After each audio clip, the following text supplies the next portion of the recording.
ஓம் ஹரஹர நம பார்வதி பதயே ஹரஹர மகாதேவா. ஓம் அருவமும் உருவமாகி அனாதியாய் பலவாய் ஒன்றாய் பிரம்மமாய் நின்ற சோதிப் பிளம்பதோர் மேனியாக கருணைகூர் முகங்களாரும் கரங்கள் 12 கொண்டே ஒரு திரு முருகன் வந்து ஆங்கு உதித்தனன் உலகம் உய்ய. வெற்றிவேல் முருகனுக்கு அரோஹர, சக்தி சிவாச்சலபதிக்கு ஹரோஹரா. ஓம் ஹாம் சிவாய பரமகுரவே நமஹம். ஓம் ஹாம் ஈசான சிவாச்சாரிய பரமகுரவே நமஹம். சபையிலே வெற்றிருக்கக்கூடிய அனைத்து பெரியோர்களுக்கும் நமஸ்காரம். இந்த சபையிலே பெரிய புராணத்தை பற்றியும் சிவாகம மகிமைகளை பற்றியும் பேச அனுகிரகம் செய்த எம்பெருமான் சிவாஜல பெருமானுடைய திவ்ய சரணார விந்தங்களை நமஸ்காரம் தெரிவித்து, அதனைத் தொடர்ந்து எங்களது குருநாதராக திகழக்கூடிய கூனம்பட்டி ஜெகத்குரு குருமகா சன்னிதானம் குருக்கல்பாளையம் குருமகா சன்னிதானத்தினுடைய திருப்பாத கமலங்களை நமஸ்கரித்து, எங்களது தீக்ஷா குருவாக திகழக்கூடிய சாந்தப்பாடி ஐயாசாமி சிவாச்சாரியார், கொல்லங்கோடு சங்கர சிவாச்சாரிய சுவாமிகள், கடம்பர் கோயில் ராஜலிங்க சிவாச்சாரிய சுவாமிகளுடைய திருப்பாதங்களை நமஸ்கரித்து, அதனைத் தொடர்ந்து எங்களுக்கெல்லாம் ஞான போதகராக திகழக்கூடிய பெங்களூர் வேதாகம சம்ஸ்கிருத மகா பாடசாலையினுடைய முதல்வராக திகழக்கூடிய சிவஸ்ரீ அண்ணா அவர்களுடைய பாதங்களை நமஸ்கரித்து, ஞான குருநாதராக திகழக்கூடிய தென்சேரிமலை சிவஸ்ரீ அண்ணா அவர்களுடைய ஆகமண்ணா அவர்களுடைய திருப்பாதங்களை நமஸ்கரித்து, இன்றைய தினம் சைவசாஸ்திர பிரச்சார சபா நடத்தும் சேக்கிழார் சைவ சிந்தனை மாநாடு என்று அழைக்கக்கூடிய ஞான யாகத்திலே அடியேனுக்கும் பெரிய புராணம் காட்டும் சிவாகம மகிமை என்று மிக சிறப்பான ஒரு தலைப்பிலே அடியேனையும் பேச அழைத்த அனைத்து நிர்வாகஸ்தர்களுக்கும் நமஸ்காரத்தை தெரிவித்துக் கொண்டு, முதலிலே இந்த பெரிய புராணம் என்று அழைக்கக்கூடிய இந்த புராணத்தினுடைய உத்பவம் நாம் எல்லாம் அறிந்ததே. நமக்கு எல்லாத்துக்குமே தெரியும், நம்மளுடைய பிரபஞ்சத்துல இருக்கக்கூடிய அனைத்து விதமான சாஸ்திரத்திற்கும் முதல் நூல் அப்படின்னு பார்த்தோம்னா நம்ம வேத சிவாகமம். அந்த வேத சிவாகமத்தை யார் தந்திருக்காருன்னா சாட்சாத் பரமேஸ்வரர் தான் நமக்கு தந்திருக்கார். அப்படி இருக்கக்கூடிய பரமேஸ்வரனுடைய சாயா ரூபமா இருக்கக்கூடியது யார் அப்படின்னு பார்த்தோம்னா நமது சுந்தரமூர்த்தி சுவாமிகள் நமக்கெல்லாம் குருநாதராக இருந்து, எங்களது குருநாதரும் சுந்தரமூர்த்தி சுவாமிகளுடைய மடத்தை சார்ந்தவர்களே சிவன்மலையில் இருக்கக்கூடிய அனைத்து சிவாச்சாரிய சுவாமிகளும், சுந்தரமூர்த்தி சுவாமிகளுடைய அடியவர்கள் தான் அனைத்து சைவர்களும். அப்படிப்பட்ட சுந்தரமூர்த்தி சுவாமிகள் அவரது தவ வலிமையினாலும் தியாகேஸ்வர் மேல் கொண்ட அளவிலாத காதலினாலும் எம்பெருமான் பரமேஸ்வரனே அவருக்கு தில்லைவாழ் அந்தனதம் அடியார்க்கும் அடியேன் என்று திருவாக்கு எடுத்து கொடுத்து, அந்த ஒரு சிவவாக்கிலே இருந்து இந்த திருத்தொண்டர் தொகை என்று அழைக்கக்கூடிய இந்த ஞான சாஸ்திரமானது நமக்கெல்லாம் இந்த பிரபஞ்சத்துல நமக்கு கிடைச்சிருக்கு.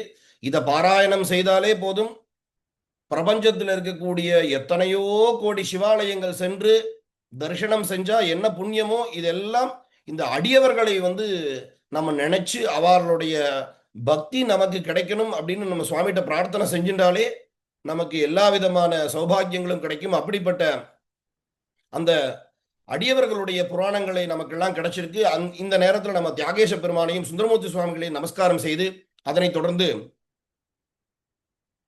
பொல்லாப்பிள்ளையாரனுடைய பரிபூர்ணமான அனுகிரகம் பெற்ற ஆதிசைவ தெய்வமாக திகழக்கூடிய நம்பியாண்டார் நம்பியின் என்று அழைக்கக்கூடிய அந்த மகாகணபதியினுடைய பரிபூர்ண அனுகிரகம் பெற்ற மகாகணபதியான அந்த பரமேஸ்வரனுடைய அனுகிரகத்துல திருத்தொண்டர் திரு அந்தாதி அப்படின்னு சொல்லக்கூடிய அந்த ஒரு ஞான சாஸ்திரம் நமக்கெல்லாம் கிடைச்சிருக்கு. இதை வச்சுதான் நமது ஆச்சாரியரா இருக்கக்கூடிய சேக்கிழார் சுவாமிகள் சிவவாக்கிலே இருந்து இந்த பெரிய புராணத்தை நமக்கு அனுகிரகம் பண்ண போறார். அப்படிப்பட்ட அந்த குரு பரம்பரையும் நம்ம நமஸ்காரம் செஞ்சுட்டு, இந்த திருத்தொண்டர் புராணம் அப்படின்னு சொல்லக்கூடியது எல்லாமே அதாவது குரு கீதைன்னு சொல்லக்கூடிய ஒரு ஞானசாஸ்திரத்துல ஒரு ஸ்லோகம் இருக்கும். ஸ்வதேசிகசேவச்ச நாம சிந்தனம் பவேத் அனந்தஸ்ய சிவஸ்ய சிந்தனம் அப்படின்னு ஒரு வாக்கியம் இருக்கு. அது என்ன சொல்லியிருக்கு அப்படின்னா, நமது குருநாதருடைய பெயரை ஒரு முறை உச்சரித்தால் சிவபெருமானுடைய பெயரை அனந்தம் முறை, அதாவது எண்ணில் அடங்காத முறை உச்சரித்தனுடைய பலன் கிடைக்குமா. அதுபோல இங்க இருக்கக்கூடிய நாயன்மார்களுடைய பெயரை எல்லாம் உச்சரித்தும் நினைத்தும் அவர்களை மனதிலே வைத்து தியானித்தும் நமது சிவபூஜையிலே அவர்களினுடைய பிரதாபங்களை எல்லாம் நினைத்து இவர்களுடைய அனுகிரகத்தினால் நமக்கெல்லாம் ஞானம் கிட்ட வேண்டும் என்று பிரார்த்தித்து இந்த ஞான சாஸ்திரமாக திகழக்கூடிய பெரிய புராணத்தில் சிவாகம மகிமை என்கின்ற விஷயத்தை பத்தி நம்ம பார்ப்போம். நமது இந்த பெரிய புராணத்தினுடைய கிரந்த கர்த்தாவாக திகழக்கூடிய சேக்கிழார் சுவாமிகளை நமஸ்கரித்து, இவருடைய கதையெல்லாம் நமக்கு தெரிஞ்சதுதான். மந்திரியா இருந்திருக்கார். சபேஷ பெருமானுடைய நடராஜ பெருமானுடைய திருவாக்கினால் நம்மையெல்லாம் உய்விக்கக்கூடிய பெரிய புராணத்தை நமக்கு அளித்த இந்த குருநாதரை நமஸ்கரித்து அதனை தொடர்ந்து இந்த சாஸ்திரத்தை நம்ம இப்ப பார்ப்போம். இந்த பெரிய புராணம் எழுத காரணமா இருந்த அருண்மொழி தேவரனுடைய சிந்தனை நம்ம படிச்சிருக்கோம். நம்ம சேக்கிழார் சுவாமியினுடைய நாமதேயம் அருண்மொழி தேவர் அப்படின்னு பெயர். சிவசாஸ்திர சமாயுக்தாக பசுசாஸ்திர பராங்முகாக. அதாவது இந்த சேக்கிழார் சுவாமிகளுடைய மனநிலை எப்படி இருக்கு அப்படின்னா, ஆகமங்கள்ல குறிப்பிட்டிருக்கார், சிவசாஸ்திர சமாயுக்தாக. யார் ஒருவர் சிவசாஸ்திரத்தில் தனது மனோவா காயங்களை அதுல சமர்ப்பிச்சிருக்காங்களோ அவெல்லாம் என்ன பண்ணுவான்னா பசுசாஸ்திர பராங்முகாக, பசுவினுடைய சாஸ்திரமாக இருக்கக்கூடிய இந்த உலகியல் இன்பத்தை தரக்கூடியது, உடல் இன்பத்தை தரக்கூடிய சாஸ்திரங்கள் மேல திரும்பி கூட பார்க்க மாட்டாளா. இந்த ஒரு ஆகம பிரமாணத்தை வச்சுதான் சேக்கிழார் சுவாமிகள் பின்வரும் விஷயங்களை செய்ய போறார். அந்த சோழ மன்னரா இருக்கக்கூடியவர் சீவக சிந்தாமணின்னு சொல்லக்கூடிய லௌகீக இன்பங்களை தரக்கூடிய ஒரு கிரந்தங்களை படிக்கிறார். ஏன்னா நம்ம படிச்சிருக்கோம், அதான் ரதத்துல முன் சக்கரம் எப்படி போகுதோ அது போலதான் பின்னாடி சக்கரங்களும் வரும். யதா ராஜா ததா பிரஜா. ராஜாவானவர் சரியான வழியிலே சென்றால் அந்த மக்களும் அதே போல இருப்பாங்க அப்படின்னு. அப்போ எந்த நேரத்திலையும் மந்திரியினுடைய வேலை என்னன்னா, எங்க வழி தடுமாறி அந்த ராஜ்யம் போகுதோ, அந்த ராஜா போறாரோ அதை சரியான வழியில வைக்கிறதுனாலதான் அது பேர் மந்திரி அப்படின்னு பெயர். அப்படி இருக்கும் பொழுது இந்த பசுஜானம், பாசஜானம், பதிஜானம்னு ஞானம் ச திரிவிதம் புரோக்தம். ஞானம் அப்படிங்கிறது 3 விதமா இருக்கு. அதாவது உலக இன்பத்தை தரக்கூடியது பாசஜானம் என்றும், உலகத்தில் இருக்கக்கூடிய பொருள்களை பற்றி இருக்கக்கூடிய விஷயங்கள் எல்லாம் பசுஜானம் என்றும், எம்பெருமானை பற்றியும் இந்த வினைகள் நீக்கமாகி எம்பெருமானுடைய திருவடிக்கு போகணும் அப்படின்னா அதுக்கு பதிஞானம் ஒன்றுதான் முக்கியம் அப்படின்னு ஆகமங்கள்ல நிறைய கருத்துக்கள் இருக்கு. இதையெல்லாம் தெரிந்த சிவபூஜகராக இருக்கக்கூடிய சேக்கிழார் சுவாமிகள் சிவனடியார்களுடைய கதைகள் எல்லாம் சொல்றார். நமக்கு இந்த கதையெல்லாம் தெரிஞ்சிருக்குதான். இருந்தாலும் இந்த இடத்துல இந்த சிவாகம மகிமை அப்படிங்கிறது இந்த நூலினுடைய நோக்கத்திலே நம்ம தெரிஞ்சுக்கலாம். அதாவது சிவசாஸ்திர சமாயுக்தாக பசுசாஸ்திர பராங்முகாக. அதனால சிவமேவாஸ்ருதோ நித்தியம் வாங் மன காய கர்மபிகி. சிவபெருமானை ஆசரிச்சிருக்கக்கூடியவர்கள் எப்படி இருக்கணும், அவங்களுடைய வாக்கும் சரி மனமும் சரி காயமும் சரி அவரை மட்டுமே ஆசரித்திருக்கணும் அப்படிங்கிற இதுதான் நம்முடைய சிவனடியார்களுடைய லட்சணம். இப்படித்தான் ஒரு ராஜா இருந்தால் அந்த மக்களும் அதுபோல எம்பெருமான் மீது பக்தியா இருந்தா மற்ற சமயத்துக்கு இல்லாத ஒரு பெரும் பலம் என்னன்னா, சைவ சமயத்துல எந்த ஒரு சூழ்நிலையிலையும் யாரையும் ஒதுக்காம எல்லாத்தையும் நமது சமயம் அப்படின்னு ஏத்துக்கக்கூடிய ஒரே சமயம் சைவ சமயம் தான். ஏன்னா இந்த நம்மளுடைய தாய் யார் அப்படின்னு பார்த்தோம்னா பராசக்தி, தந்தை யார் அப்படின்னு பார்த்தோம்னா பரமேஸ்வரன். நம்மளுடைய அப்பா அம்மா எல்லாம் இந்த உடல் தந்தவர்கள், இந்த உயிர் நமக்கு தந்தவர் யாருன்னா சிவபெருமான். அதனால அப்படிப்பட்ட பரமேஸ்வரனுடைய பரிபூர்ணமான அனுகிரகம் இந்த ராஜாவுக்கு கிடைக்கணும் அப்படின்னு சொல்லி இந்த சிவனடியாரனுடைய கதைகள் எல்லாம் பத்தி சொல்றார். அதன் பிறகு ராஜா சந்தோஷமாகி இப்பேற்பட்ட ஒரு புராணங்களை நான் தெரிஞ்சுக்கணும்னு ஆசைப்படுறார். இதை நான் மட்டும் தெரிஞ்சுக்கிறது மட்டும் இல்லை, இந்த பிரபஞ்சத்தில் இருக்கக்கூடிய அனைவரும் தெரிஞ்சுக்கணும்னு சொல்றார். அந்த அந்த புராணங்களை ஒரு மகத் கிரந்தமா, ஒரு பிருகத் கிரந்தமா நீங்க ரெடி பண்ணி தரணும், தயார் பண்ணி தரணும் அப்படின்னு சொல்றார். அப்படி இருக்கும் பொழுது நம்மளுடைய சிதம்பரம் அப்படின்னு சொல்லக்கூடிய ஆகாய கஷேத்திரத்துல போறார். அங்க நடராஜ பெருமானுடைய பரிபூர்ணமான ஒரு சந்நிதியில அந்த நடராஜ பெருமானுடைய சந்நிதி எப்படி இருக்கும்னு சிவபுராணத்தினுடைய ஹேமசபாநாத மகாத்மியம்னு சொல்லக்கூடிய ஒரு சாஸ்திரத்துல என்ன சொல்லியிருக்குன்னா, இந்த சிதம்பரம் அப்படிங்கிறது எதனால் உயர்ந்தது அப்படின்னா, சிவார்ச்சனம் தபோ முக்கியம் வேதாகம நிரூபிதம் தபசித்தி பிரதம் ஸ்தானம் புண்டரீகபுரம் மகது. இந்த சிவார்ச்சனைகள் இங்க வந்து முழுமையான முறையிலே நடக்கும். ஏன்னா நம்ம படிச்சிருக்கோம், அந்த பதஞ்சலி வியாகிரபாதர் அப்படிங்கிறவர்லாம் வந்து அந்த சிவபெருமானுக்கு, அந்த நடராஜ பெருமானுக்கு வந்து உத்தமமான புஷ்பத்தை தரணும் அப்படின்னு அஹிம்சாதி 8 குணங்களையும் அந்த புஷ்பங்களா சுவாமிக்கு சமர்ப்பணம் பண்ணக்கூடிய கதைகள்லாம் நம்ம படிச்சிருக்கோம். வேதாகம நிரூபிதம், வேதாகமங்கள்ல சுவாமி எப்படி இருக்கார் அப்படின்னா, நம்ம எல்லாருமே வந்து சமலன், ஆனா சிவபெருமான் வந்து நிர்மலன். அப்போ சுவாமிகிட்ட போகும் பொழுது நம்ம சிவிபூய சிவம் யஜேது, நீ சிவமாகி சிவபெருமானை பூஜை செய் அப்படின்னு நம்ம ஆகமங்கள்லாம் சொல்லியிருக்கு. அப்படி தபஸ் சித்தி பிரதம், அந்த தவம் அப்படிங்கிறது என்னன்னா, இந்த மலகர்ம மாயா பிரபஞ்சத்தில் இருக்கக்கூடிய எல்லா விதமான விஷயங்களையும் நீக்கி எம்பெருமானுடைய திருவடியிலேயே அத்தியந்த பக்தியில போய் நம்ம வந்து ஒரு நிலையில இருக்கக்கூடியதுக்கு தான் தவம் அப்படின்னு சொல்லுவோம். தபஸ் சித்தி பிரதம். அந்த சித்தி எப்ப கிடைக்கும் அப்படின்னா, எம்பெருமான் நம்மளை அணைச்சுப்பார். அப்படி ஒரு க்ஷேத்திரம் இருக்கு அப்படின்னா அதுக்கு பேர் தான் புண்டரீகபுரம்னு சொல்லக்கூடிய தில்லை. அப்படி இருக்கக்கூடிய நடராஜ பெருமானுடைய பரிபூர்ணமான சந்நிதியில இந்த சேக்கிழார் சுவாமிகள் வந்து இந்த ஞானமான சாஸ்திரத்தை வந்து சுவாமிகிட்ட கேட்கிறார். ஏன்னா சுவாமிகிட்ட கேட்ட உடனே சுவாமி என்ன பண்றார், அதாவது இந்த பிரபஞ்சத்தில் இருக்கக்கூடிய பசு விஷயங்கள், பாசமான விஷயங்கள் எல்லாம் நம்மளுடைய சிற்றறிவுக்கு எட்டியதா கூட இருக்கலாம். ஏன் அப்படின்னா, உணர்த்த உணர்தலில் ஆன்மா அப்படிங்கிறது எது உண்மையோ அதை வந்து சுவாமி உணர்த்தணும். சுவாமி உணர்த்தலைன்னா நமக்கு அந்த விஷயங்களை தெரிஞ்சுக்கவே முடியாது. அப்படிப்பட்ட ஒரு விஷயத்தை நமக்கு சுவாமி சொல்றார் அப்படின்னா அது சிவபெருமானுடைய அனுகிரகத்தினால மட்டும்தான் கிடைக்கும். அப்படி வந்து சிவபெருமானே சொல்றார், உலகெல்லாம் உணர்ந்து உதற்கரியவன் அப்படின்னு சொல்லி சுவாமி வந்து அடியெடுத்து கொடுக்க. ஏன்னா நமக்கு வாக்கிய வரிஷ்டம் நம்ம ஆகமங்கள்ல படிச்சிருப்போம். பிரம்மாவின், அதாவது சாதாரண மனுஷங்களுடைய வாக்கியத்தை விட ரிஷிகளுடைய வாக்கியம் உயர்ந்தது, ரிஷிகளோட வாக்கியத்தை விட தேவர்களுடைய வாக்கியம் உயர்ந்தது, தேவர்களுடைய வாக்கியத்தை விட பிரம்மாவினுடைய வாக்கியம் உயர்ந்தது, பிரம்மாவினுடைய வாக்கியத்தை விட விஷ்ணுவினுடைய வாக்கியம் உயர்ந்தது, அதை விட ருத்ரனுடைய வாக்கியம் உயர்ந்தது, அப்புறம் மகேஸ்வரன் சதாசிவம்னு சொல்லக்கூடிய, அப்புறம் பராசக்தி, அப்புறம் பரமேஸ்வரன். இப்படி பார்க்கும் பொழுது சிவவாக்குக்கு சமமான வாக்கும் ஒப்பாரம் இல்லை மிக்காரம் இல்லை இந்த நடராஜ பெருமானுடைய வாக்குக்கு. அந்த பரமேஸ்வரனே ஒரு வாக்கு கொடுத்து ஒரு சாஸ்திரத்தை ஏற்படுத்துறார் அப்படின்னா அதுக்கு அடுத்து வந்தது எல்லாமே வந்து எப்படி நம்ம சித்தாந்த சாஸ்திரத்துல சொல்றாரோ, பேய் பிடித்தவர்கள் தன் செய்கை எல்லாமே வந்து அந்த பேயின் செய்கை போல் இருக்குமோ அது போல இனி வரும் வாக்குகள் எல்லாமே எம்பெருமான் நடராஜ பெருமானுடைய வாக்காகவே. அப்போ பெரிய புராணம் அப்படிங்கிறது நம்ம வந்து சித்தாந்தம் போன்ற விஷயங்கள்லாம் படிக்கிறதுக்கு முன்னாடி பார்க்கும் பொழுது ஏதோ ஒரு நூல், எப்படி ரகுவம்ச மகாகாவியத்தை காளிதாசர் எழுதினாரோ அது போல சேக்கிழார் சுவாமி எழுதினார் அப்படின்னு சொல்லுவோம். ஆனா சித்தாந்தம் படித்ததற்கு பின்பு நமக்கு என்ன தோணும் அப்படின்னா, இந்த சிவபெருமான் வந்து சபையில இருந்து சொன்ன வார்த்தை உலகெல்லாம் உணர்ந்து ஓதற்கரியவன், அதுக்கு அடுத்து நிலவுலாவிய நீர்மலி வேணியிலிருந்து ஆரம்பிச்சு நம்மளுடைய பாடல் முழுவதும் வந்து எம்பெருமான் சிவபெருமான் வந்து இந்த ஆச்சாரியருடைய ஹிருதயத்துல இருந்து இது எப்படி மந்திரங்கள் வந்து மந்திர கர்த்தாரகா இல்ல மந்திர திருஷ்டாரகாங்கிறது போல அவருக்குள்ள இருந்து அதை சுவாமி வந்து உணர்த்தி இருக்கார். அந்த வாக்கியம் தான். அதனால இந்த பெரிய புராணம் முழுவதும் சிவவாக்கு தான் அப்படிங்கறது வந்து நம்ம நினைச்சுட்டு அடுத்த விஷயங்களை நம்ம பார்ப்போம்.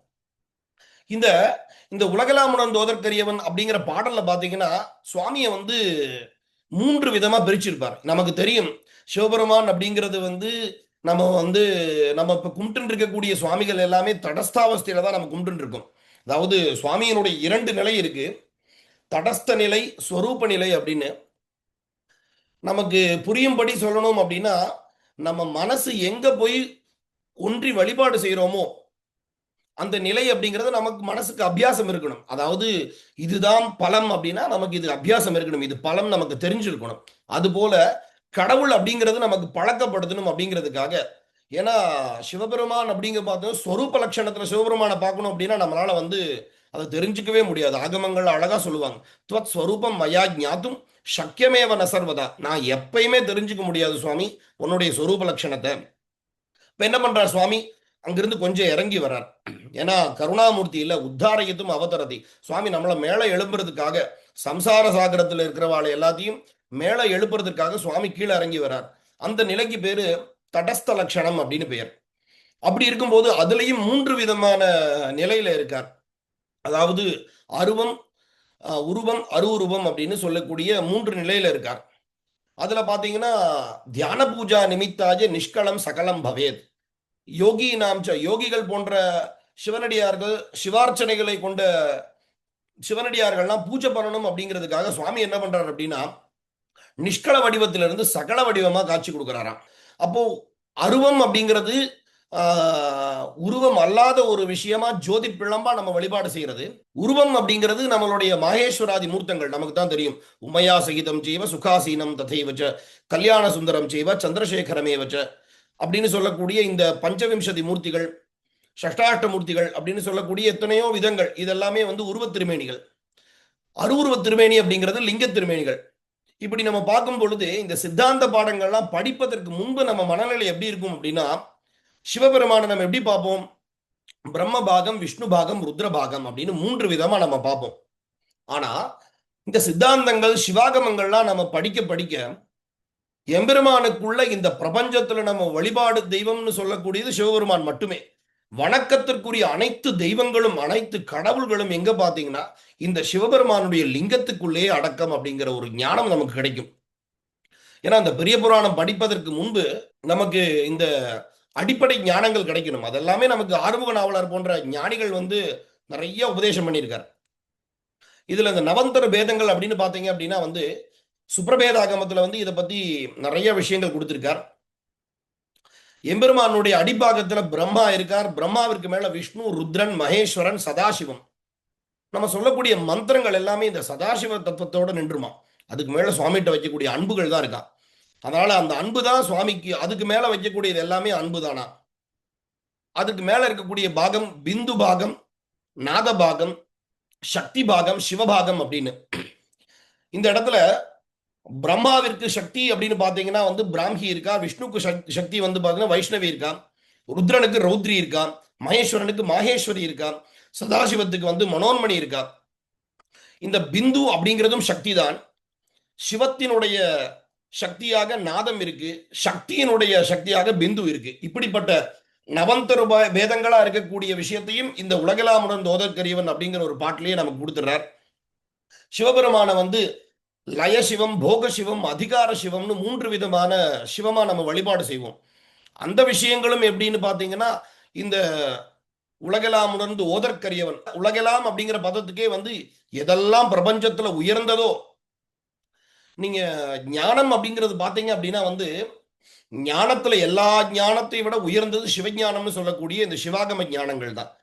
அது என்ன சொல்லியிருக்கு அப்படின்னா திரிபதார்த்தம் சதுஷ்பாதம் மகாதந்திரம் ஜெகத்பதி. திரிபதார்த்தம் பதி, பசு, பாசம்னு சொல்லக்கூடிய 3 பதார்த்தங்கள். சதுஷ்பாதங்கள் சரியா, கிரியா, யோகம், ஞானம்னு சொல்லக்கூடிய 4 விதமான பாதங்களை பற்றியும் 3 விதமான பதார்த்தங்களை பற்றியும் ஜெகத்தந்திரம் இந்த பிரபஞ்சத்தில் இருக்கக்கூடிய எல்லாருக்கான சொத்து தான் சிவாகமங்கள், வேத சிவாகமங்கள். இதை யார் சொல்லியிருக்காருன்னா ஜெகத்பதியா இருக்கக்கூடிய பரமேஸ்வரனே சொன்னது. அந்த ஒரு உலகெல்லாம் உணர்ந்து ஓதற்கரியவன். இதெல்லாம் படிச்சவனா இருந்தாலும் இந்த பெருமானுடைய சொரூப அவஸ்தையை நீங்க பார்க்கவே முடியாது. அப்போ சுவாமி என்ன பண்றாரு? அடுத்து வரக்கூடிய 3 வார்த்தைகளையும் லய சிவமாகவும், போக சிவமாகவும், அதிகார சிவமாகவும் இருந்து நமக்கு எல்லாம் அனுகிரகம் பண்றார். அப்படிப்பட்ட ஒரு விஷயத்தை இனிமேல் இந்த ஆகமத்திற்கும் இந்த பெரிய புராணத்தில் இருக்கக்கூடிய கருத்துக்களுக்கும் எந்த அளவு நமது சிற்றறிவுக்கு எட்டும்படி இருக்கு அப்படிங்கிறத நம்ம பார்ப்போம். அடுத்தது பாத்தீங்கன்னா அந்த உலகெல்லாம் தோதற்கரியவன், நிலவுலாவிய நீர்மலி வேணியன், அழகிச்சோதியின் அம்பலத்தாடுவான், மலர் சிலம்படி வாழ்த்தி வணங்குவான்ல பாத்தீங்கன்னா இந்த பிரணவஸ்வரூபமா இருக்குமா. நம்ம வாயை தொடர்ந்து மந்திரம் சொல்லும் பொழுது ஆ அப்படிங்கிற சப்தம் வந்துருமா. அப்புறம் உலகெல்லாம் அப்படிங்கிறது உ வணங்குவாம் இம். அப்போ அகார உகார மகார ஸ்வரூபமா இருக்கக்கூடிய பிரணவஸ்வரூபம் தான். பிரணவம் அப்படின்னா யார்? சாட்சாத் மகாகணபதி, பரமேஸ்வரன், சுப்பிரமணியர், எதெல்லாம் சிவ குடும்பமா இருக்கோ அதுதான் பிரணவம். அப்படிப்பட்ட பிரணவஸ்வரூபமா இந்த பெரிய புராணமானது திகழ்கிறது அப்படின்னு சொல்லி பிரார்த்தனை பண்ணிட்டு அடுத்தது இந்த சாஸ்திரத்துல இருக்கக்கூடிய சைவாகமத்தை பத்தி திருக்குறிப்பு தொண்டர் நாயனார் சுவாமிகளுடைய புராணங்கள்ல பாத்தீங்க அப்படின்னா அந்த இந்த பெரிய புராணம் எப்படி இருக்கும் அப்படின்னா, ஒரு நாயன்மாரை சொல்லும் பொழுது அந்த நாட்டை பத்தி சொல்லுவார், அந்த நாட்டில் நடந்திருக்கக்கூடிய புராண மகிமைகளை பத்தி சொல்லுவார், அங்க இருக்கக்கூடிய க்ஷேத்திரங்களை பத்தி சொல்லுவார். அப்படி பார்க்கும் பொழுது நமக்கு எல்லாம் தெரியும் அந்த காஞ்சிபுரத்தில் இருக்கக்கூடிய அம்பிகை எப்படியெல்லாம் சுவாமியை வழிபாடு செஞ்சா அப்படின்னு. ஏன்னா அந்த ஒரு பக்தி நமக்கெல்லாம் கிடைக்கணும் அப்படிங்கிறதுக்காக தான் அம்பாள் அங்க பூஜை பண்ணியிருக்கா. நிறைய கிரந்தங்கள்ல பாத்தீங்கன்னா, அருணாச்சல புராணத்துல பாத்தீங்க அப்படின்னா வந்து கௌதம மகரிஷிட்ட வந்து அம்பாள் வந்து உபதேசம் வாங்கி சிவபூஜை எப்படி பண்றதுன்னு கேட்டுட்டாளாம். அம்பாளுக்கா தெரியாது, நாம எல்லாம் தெரிஞ்சுக்கணும் அப்படின்னு, யாரோ ஒருத்தர் குரு மூலமாகத்தான் வந்து ஒரு விஷயத்தை தெரிஞ்சுக்கணும் அப்படிங்கிறதுக்காக சூரிய பூஜை பண்ணிட்டு அம்பாள் அத்தனை நமஸ்காரம் பண்றாளாம். இதெல்லாம் எதுக்கு அப்படின்னா, பரமேஸ்வரனுடைய வல்லமையா இருக்கக்கூடிய பராசக்தியா இருந்தாலும் சிவபூஜை செய்தல் வேண்டும் அப்படிங்கிறது நியதி. அது அம்பாள் கடைபிடிக்கும் பொழுதே நம்ம தெரிஞ்சுக்கணும். ஏதோ நமக்கு இருக்கக்கூடிய 2 புஸ்தகங்கள் படிக்கிறதுனாலையும் 4 விஷயத்தை தெரிஞ்சுன்றனாலையும் நமக்கு எல்லாமே தெரிஞ்சிடணும்னு நம்ம நினைச்சுக்க கூடாது. ஏன்னா ஆணவத்தினுடைய செயல் என்ன பண்ணும் அப்படின்னா, நமதனுடைய அறிவை வந்து மறைக்கக்கூடிய வேலை தான் ஆணவம் செஞ்சுட்டு இருக்குமா. அதனால இந்த ஆணவம் நீங்களும் அப்படின்னா இந்த சிவபூஜையினால மட்டும்தான் வந்து நீங்க முடியும். அது அம்பிகை வந்து நமக்கு உபதேசம் செய்யக்கூடிய ஒரு நிலையில இருந்து இந்த பாடல்களை வந்து பார்ப்போம். வெள்ளி மால்வரை கையிலையில் வீற்றிருந்தருளி துள்ளுவார் புனல் வேணியால் அருள் செய்ய தொழுது தெள்ளு வாய்மையின் ஆகமத் திறனெல்லாம் தெரிய உள்ளவாறு கேட்டு அருளினால் உலகை ஆளுடையாள். அதாவது இந்த பாடல் என்ன சொல்லியிருக்கு அப்படின்னா வந்து, நம்ம காமிகாகமம் முதலிய ஆகமத்துல வந்து இந்த தந்திராவதார படலம் அப்படின்னு சொல்லக்கூடிய படலம் இருக்கும். அதுல வந்து கைலாச தட்சிணே ஸ்ருங்கேன அனாச்சரிய சமன்விதே, இந்த கைலாசத்தின வந்து எல்லா விதமான சிஷ்யர்களுக்கு நடுவுல வந்து சுவாமி இருப்பாராம். அவர் என்ன பண்ணுவார் அப்படின்னா, பிராக கம்பீரயா வாச்சா ஸ்புரச், அதாவது இந்த கம்பீரமான துவனியில வந்து இந்த ஆகமங்களை எல்லாம் உபதேசம் பண்ணியிருக்கார் அப்படின்னு நம்ம சிவாகமங்கள்லாம் நமக்கு சொல்லியிருக்கு. அதுதான் வந்து ஆகம உபதேச ஸ்தானமா வந்து அதே தான் இந்த வெள்ளி அப்படின்னு சொல்லக்கூடிய பாடல்ல பார்க்கும்போது கைலாயத்தினுடைய வர்ணனை இருக்கும். சுவாமி சொன்ன ஆகமத்தின்படி இந்த விஷயங்கள்லாம் உபதேசம் பண்ணியிருக்காருன்னு சொல்றார். அதைத்தான் ஆகமங்கள் என்ன சொல்லியிருக்கு அப்படின்னா, ஏதஸ்மின் நந்தரே தேவஹா கைலாசே ரஜதாச்சலே சனகாதி முனீந்திரேபியா திரிபதார்த்தார்த்த சம்மிதம் ரகசியம் ஆகமாந்தாக்கியம் சித்தாந்தம் கதயம் ஸ்திதா. இந்த திரிபதார்த்தங்களை உபதேசம் செய்யக்கூடிய மகா ரகசியமான ஆகமங்களை வந்து சனகாதி முனிவர்களுக்கு வந்து எம்பெருமான் வந்து உபதேசம் செஞ்சிருக்கார் அப்படின்னு இந்த ஆகம ஸ்லோகங்கள் நமக்கு சொல்லுது. இந்த இடத்துல அந்த திருக்குறிப்பு தொண்ட நாயனாருடைய சரிதத்திலையும் இதே விஷயத்தை வந்து ஒப்பிட்டு சொல்றார். இது இந்த ஆகமம் அப்படிங்கிறது எங்க உபதேசம் பண்ணிருக்கு, கைலாயத்துல உபதேசம் பண்ணிருக்கு அப்படின்னு சொல்றார். அடுத்தது இந்த ஆகமம் அப்படிங்கிறது என்னப்பா ஒரு சாஸ்திரமா அப்படின்னு கேட்டா, இல்ல இது வந்து சிவபெருமான் தான் ஆகமம், ஆகமம் தான் சிவபெருமான் அப்படின்னு சொல்றார். சிவநாயக இத்தியாசீத் சிவபூசுர நாயகா காமிகா தியாகமார்த்தஜா சாட்சாதிவ மகேஸ்வரா. எம்பெருமானே நம்மளுடைய ஆகமங்கள் தந்திராவதார படலத்தில் பார்த்தீங்க அப்படின்னா வந்து தந்திராத்மக சரீரேன மந்திரமூர்த்தி மயேன தூ, இந்த தந்திரங்கள் வந்து எம்பெருமானுடைய சரீரமாகவும் அதில் இருக்கக்கூடிய மந்திரங்கள் சிவபெருமானுடைய ஜீவனாகவும் திகழ்கிறது அப்படின்னு சொல்றாங்க. நம்ம வேதம் அப்படிங்கிறது எம்பெருமானுடைய சுவாசமாகவும் பாஷித பரமேஸ்வர ஆகமம் அப்படிங்கிறது சிவபெருமான் பேசிய வாக்காகவும் நம்மளுடைய சிவாகமங்கள்லாம் நமக்கு தெளிவா சொல்றாங்க. இப்போ நம்ம ஆகமம் அப்படிங்கிற பதம் நம்ம வந்து திருக்குறிப்பு தொண்ட நாயனாருடைய சரிதத்திலிருந்து பார்த்துட்டோம். இப்ப நிறைய பேர்த்துக்கு இந்த ஆகமம் அப்படிங்கிறது என்ன விஷயம், இது உண்மையாவே இருக்கா அப்படிங்கிற ஒரு சந்தேகப்படக்கூடிய வினை, ஒரு பெரும் வினை வந்து நிறைய சிவனடியார்கள் இந்த ஆகமத்தை பத்தி அப்படிங்கிறது ஒண்ணு கிடையாது, இதெல்லாமே வந்து யாரோ ஒருவரால் ஒரு சில சமுதாயத்தினரால் இயற்றப்பட்டது அப்படிங்கிற மாதிரி வாச்சகங்கள்லாம் இருக்கு. இதெல்லாம் சிவாபராதம், இதெல்லாம் பின்னாடி கண்டிக்கிறார் ஆகமங்கள்ல.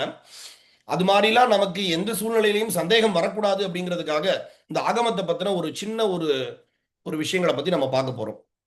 ஆகமம் அப்படிங்கிற பதத்திற்கு ஆகம அப்படிங்கிற 3 வார்த்தை இருக்கு. அதை வந்து ஆகமங்கள்ல காமிகாகமத்துல சொல்றார். ஆகாரம் பசு ரூபத்வாத்து ககாரம் பதி ரூபகம் மகாரம் பாஷ ரூபத்வாது திரிபதார்த்தஸ்ய நிர்ணயம் ஆகமஞ்சேதி விக்கியாதம் பரவித்யாமயம் பவேத். இந்த ஆகமம் அப்படிங்கிற சாஸ்திரம் என்ன அப்படின்னா, இந்த ஆ அப்படிங்கிறது வந்து பசுவை பத்தின விசாரங்கள், க அப்படிங்கிறது பதியை பத்தின விசாரங்கள், மா அப்படிங்கிறது வந்து இந்த வினைகளை சொல்லக்கூடிய இந்த பாசத்தை பத்தின விசாரங்கள். இந்த முப்பொருளுடைய ஞானத்தை நமக்கு கொடுக்கக்கூடிய சாஸ்திரத்துக்கு பேரு ஆகமம் அப்படின்னு பெயர். பொதுவா நம்ம வேத சிவாகமம் அப்படிங்கிறது நம்ம பிரிக்கவே முடியாது. அதாவது அம்மா வேதம், தந்தை வந்து ஆகமம். அதாவது மாதாரம் இவ வேதம் சியாது பித்ருவச்ச சிவாகமஹா அப்படின்னு ஆகமங்கள் வந்து நமக்கு சொல்லுது. அப்படிப்பட்ட வேதம் அப்படிங்கிறது வந்து அபரஞானம் என்றும், அது பசுவையும் பாசத்தையும் நமக்கு உணர்த்தும். ஆகமம் அப்படிங்கிறது வந்து சிவபெருமானை உணர்த்தக்கூடிய ஒரு செம்மையான நூல். ஆகமம் அப்படிங்கிறது வந்து சக்தி நிபாதருக்குரிய நூல் என்றும், வேதம் என்பது பொது நூல் என்றும் நமது பூர்வாச்சாரியர்களால் நமக்கு உபதேசம் பண்ணியிருக்காங்க. அப்படிப்பட்ட ஆகமம் எங்க இருந்து வந்திருக்கு அப்படின்னா, ஏன்னா அடுத்த பாடல்ல வந்து இந்த ஆகமத்தினுடைய தோற்றங்கள் எல்லாம் நமக்கு சொல்லுவாங்க. எப்படின்னா, இந்த ஆகமம் அப்படிங்க சிவேன தேவியா தத்தந்து, அதாவது எம்பெருமான்கிட்ட இருந்து முதல்ல இந்த ஆகம உபதேசத்தை யார் வாங்கிக்கிறா அப்படின்னா, சாக்ஷாத் பராசக்தி தான் அந்த உபதேசத்தை வாங்கிக்கிறார். அடுத்தது அதன் பிறகு மகோக முறையில வந்து அனந்தேஸ்வரர் அப்படின்னு சொல்லக்கூடிய, நமக்கு எல்லாத்துக்குமே இவரை பத்தின ஒரு விசாரம் நமக்கு தெரியணும். நிறைய பேர்த்துக்கு இந்த சைவர்களா இருக்கக்கூடியவர்களுக்கு இந்த அனந்தேஸ்வரர் மேல பக்தி இருந்தாலே போதுமா. ஏன்னா இந்த ஸ்ரீகண்டர் ருத்ரர் அனந்தர் முதலிய, ஏன்னா புவனங்கள் அப்படின்னு பார்க்கும் பொழுது சுத்த புவனம், மிஸ்ர புவனம், அசுத்த புவனம்னு 3 விதமான புவனங்கள் இருக்கு. இதுல அனந்தேஸ்வரர் அப்படிங்கிறவர் தான் நமக்கெல்லாம் கடவுளாக திகழக்கூடியவர். அவர் வந்து எம்பெருமானுடைய, நம்ம சிவபூஜை பண்றவாளுக்கெல்லாம் பார்த்தீங்கன்னா திவிதியாவரணத்துல அஷ்டவித்யேஸ்வரர்னு சொல்லக்கூடிய முன்னாடி இருப்பார். பூர்வத்துல வந்து அனந்தேஷாய நமகான்னு பூஜை பண்ணுவோம். பக்குவப்பட்ட ஆன்மா அவர் வந்து அவரோட அனுகிரகம் இருந்துச்சுன்னா நமக்கு வந்து, ஏன்னா அவர் ஒருத்தர் தான் 28 ஆகமங்களை படிச்சிருக்கார். இப்ப நிறைய பேர் சொல்றாங்க நாங்களாம் 28 ஆகமத்தையும் படிச்சிருக்கேன் அப்படின்னு சொல்றாங்க சில பேர். ஆனா அனந்தேஸ்வரர் மட்டும்தான் 28 ஆகமங்களையும் மகோக முறையில வந்து எம்பெருமான் கிட்டேயே உபதேசம் வாங்கிட்டார். அதன் பிறகு அனந்தேஸ்வரரிடம் இருந்து ஸ்ரீகண்டேஸ்வரர்னு சொல்லக்கூடிய ஸ்ரீகண்டர் ருத்ரர் உபதேசம் வாங்கிக்கிறார். அடுத்தது நந்திகேஸ்வர பெருமான் அதை உபதேசம் வாங்கிக்கிறார். அதன் பிறகு ஷட் ஷஷ்டிபி கிரமேனேவ கதிதந்து சிவாஜ்ஞையா, 66 பேர்கள் இந்த ஆகமங்கள் அவாவாளுடைய பக்குவத்துக்கு தகுந்தால் போல எம்பெருமான் வந்து உபதேசம் பண்றார். இந்த ஆகமம் நமக்கு சொல்லக்கூடிய விஷயங்கள் என்ன அப்படின்னு பார்க்கும் பொழுது மோட்சத்திற்காகத்தான் இந்த ஆகமங்கள். இந்த ஆகமத்தில் இருக்கக்கூடிய, நம்ம முதல்லயே பார்க்கிறோம், நம்ம ஆகமங்கள் அப்படிங்கிறது என்ன அப்படின்னா மோட்சத்தை தரக்கூடியது ஆகமங்கள். முக்தி மார்க்கம் சதுஷ்ப்ரோக்தம் சாலோகஞ்ச சமீபகம் சாரூபஞ்செய்வ சாயுஜ்யம் சதுர்தா பேதகம் பவேத். முக்தியினுடைய நிலை பார்த்தீங்க அப்படின்னா வந்து சாலோகம், சாமீபம், சாரூபம், சாயுஜ்யம். ஆகமங்களுடைய 4 பாதங்கள் என்ன அப்படின்னா சரியை, கிரியை, யோகம், ஞானம். இதுல இந்த ஞான பாதத்தினுடைய இருக்கிறவாளுக்கெல்லாம் சாயுஜ்ய பத முக்தி என்றும், யோக பாதத்தில் இருக்கிறவாளுக்கெல்லாம் சாரூப முக்தி என்றும், கிரியா பாதத்தில் இருக்கிறவாளுக்கெல்லாம் சாமீபிய முக்தி என்றும், சரியா பாதத்தில் இருக்கிறவாளுக்கெல்லாம் சாலோக முக்தி என்றும், இன்னும் பார்த்தீங்க அப்படின்னா சமயம், விசேஷம், நிர்வாணம், ஆச்சாரிய அபிஷேகம்னு நம்மளுடைய தீட்சையினுடைய பேதங்கள் இருக்கு. அதுலேயும் அதே போலதான் சாலோகம், சாமீபம், சாரூபம், சாயுஜ்யம்னு சொல்லக்கூடியது. இந்த முக்தி மார்க்கத்துல எப்படி எல்லாம் போகணும், எது எதெல்லாம் சரியையில எப்படி எல்லாம் இருக்கணும், கிரியை, யோகம், ஞானம், இன்னும் சாஸ்திரங்கள் நல்லா பார்த்தோம்னா சரியில் சரியை, சரியில் கிரியை, சரியில் யோகம், சரியில் ஞானம் அப்படின்னு ஒவ்வொரு பாதத்திலையும் சரியாதி விஷயங்கள்லாம் இருக்கு. இதெல்லாம் உபதேசம் பண்ணக்கூடியது தான் இந்த ஆகமங்கள். இந்த ஆகமங்களை நம்ம எப்படி தெரிஞ்சுக்கிறோம் அப்படின்னா குருமுகமாகத்தான் தெரிஞ்சுக்கணும். இது வந்து எம்பெருமான் இது வந்து சொல்லித்தரும் பொழுது பதி பசு பாசம்னு சொல்லக்கூடிய இந்த விஷயங்கள் எல்லாம் ஆகமத்தில் உபதேசம் பண்ணுவார். உபதேசம் பண்ணிட்டு அவ இந்த விஷயங்கள்லாம் தெரிஞ்சுட்டு முதல்ல போனோன்னையுமே வந்து உருவமா வழிபாடு செய்வார். ஏன்னா குழந்தைகளுக்கு உருவமா வழிபாடு செஞ்சதுக்கு அப்புறம் ஒரு பக்தி நிலை வந்த பொழுதுதான் குரு லிங்க ஜங்கம பக்தி கிடைக்கும். இந்த குரு ஆச்சாரியரா வந்து சிவபெருமான பூஜை பண்ணுவார். அடுத்தது தனது லிங்கத்திலே சிவபெருமான வழிபாடு செய்வார். இதெல்லாம் முடிஞ்சதுக்கு அப்புறம் அந்த பக்தர்களா வந்து பக்த பூஜைன்னு சொல்லி பரார்த்த நித்திய பூஜா விதியில வந்து சுந்தரமூர்த்தி சுவாமிகளுடைய தியானங்கள்லாம் கொடுத்திருப்பார். அதுபோல இந்த 63 நாயன்மார்களையும் தொகையடியார்களையும் நம்ம நமஸ்காரம் செய்யும் மூலமாக உலகத்தில் இருக்கக்கூடிய அனைத்து சிவனடியார்களையும் நம்ம நமஸ்காரம் செய்யும் பொழுது இந்த 3 விதமான குரு லிங்க ஜங்கம பக்தியின் மூலமாக நமக்கு எல்லா விதமான சௌபாகியங்களும் கிடைக்கும். இது கிடைக்கணும் அப்படின்னா இந்த சித்தாந்த நூல்களும் இந்த பெரிய புராணம் போன்ற விஷயங்கள்லாம் படிக்க படிக்க எது விஷயங்கள் இப்போ இதெல்லாம் படிக்கும் பொழுதுதான் நமக்கு பதி பசு பாசம் இதெல்லாம் தெரிஞ்சுக்கிறது தான் உண்மையான ஞானமே ஒழிய இதை விட்டுட்டு பிரபஞ்சத்தில் இருக்கக்கூடிய லௌகிக வித்தியை தான் உயர்ந்தது அப்படிங்கிற ஒரு அஜ்ஞானங்கள்லாம் நீங்கி இந்த சிவாகமத்தை எல்லாரும் படிக்கணும். அந்த சிவாகமங்கள் சொல்லக்கூடிய விஷயங்கள் என்ன அப்படின்னா, நம்ம முதல்ல பார்த்த மாதிரி தான் சரியை, கிரியை, யோகம், ஞானம். அதுல இந்த சரியை அப்படிங்கிறது என்ன அப்படிங்கிறது வந்து நம்ம எல்லாத்துக்குமே தெரிஞ்சது. எம்பெருமானுடைய நம்ம தேவாரங்கள்லாம் இருக்குது போல காலையில நேரமா எந்திரிச்சு குருநாதருடைய சிந்தனையும் சிவ சிந்தனையதோடு சேர்ந்து இந்த ஆலயங்கள்ல வந்து நிறைய திருப்பணிகள்லாம் செஞ்சு நம்ம கோவிலை பெருக்கி விடுறதா இருக்கட்டும், கோவில குப்பை போடாம இருக்கிறதும் ஒரு விதமான சரியை தான்.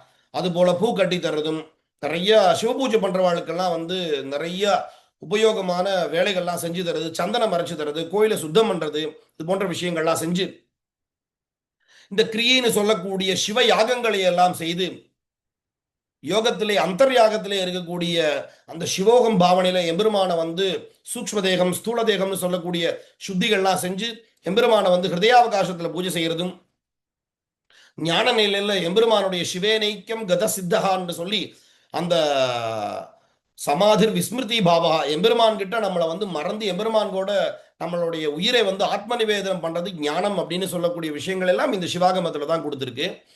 இந்த சிவாகமத்துல வந்து இந்த 4 பாதங்கள்ல ஒரு ஆச்சாரியர் எப்படி இருக்கணும், ஒரு அடியார் எப்படி இருக்கணும்னா, கிரியாபாதேத்து நிபுணகா, கிரியாபாதத்தில் இருக்கக்கூடிய எல்லா விதமான பூஜைகளும் ஒரு அடியாரா இருக்கக்கூடியவர் வந்து அவருடைய அனுஷ்டானங்கள் அவர் சரியா தெரிஞ்சிருக்கணும். அதனுடைய பிரம்மாங்கங்கள் என்ன, ஈசானாதி பஞ்சபிரம்மம் எது, ஹிருதயாதி ஷடங்கம் எது அப்படிங்கிற விஷயங்களுடைய நிபுணனா இருக்கணும். சரியாபாதானு வர்த்தகா, சரியாபாதம்னு சொல்லக்கூடிய சரியில வந்து அந்த தனிப்பட்ட ஒழுக்கங்களை வந்து தொடர்ந்து கடைபிடித்து வருபவராக இருக்க வேண்டும்.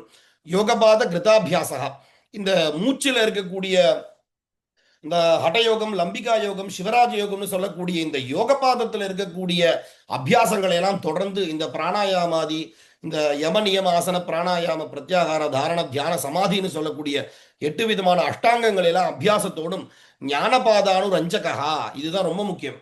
வாழ்க்கையில வந்து இந்த இச்சா சக்திங்கிறது நமக்கு அனுகிரகம் இருக்கணும். ஏன்னா ஞானபாதத்தின் மீது ரஞ்சகனாக ரொம்ப பிரியமா இந்த ஞானபாத விஷயம் சொன்னாலே சயனிக்கக்கூடிய நிலை இல்லாம அதை வந்து ரம்யமா கேட்டுக்கக்கூடிய ஒரு நிலையில இருக்கணும். இதுதான் சிவாகமம். ஒரு சிவனடியாரா இருக்கக்கூடியவர்களுடைய லட்சணம் இந்த ஆகமங்கள் வந்து இப்படிதான் கொடுத்திருக்கார்.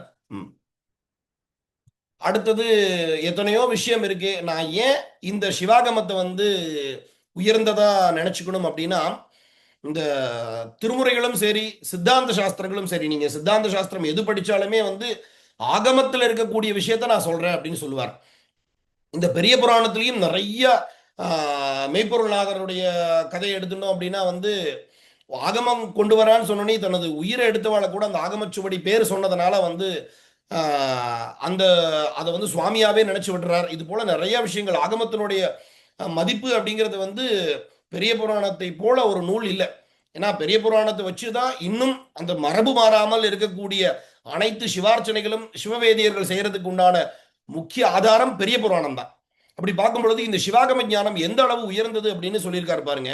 பசுனாம் புக்தி முக்தியர்த்தம் ஆப்தகா பசுபதி சிவஹா யதாப்த வாக்கியம் அகரோத்து ஆப்த வாக்கியம் ததாகமஹா.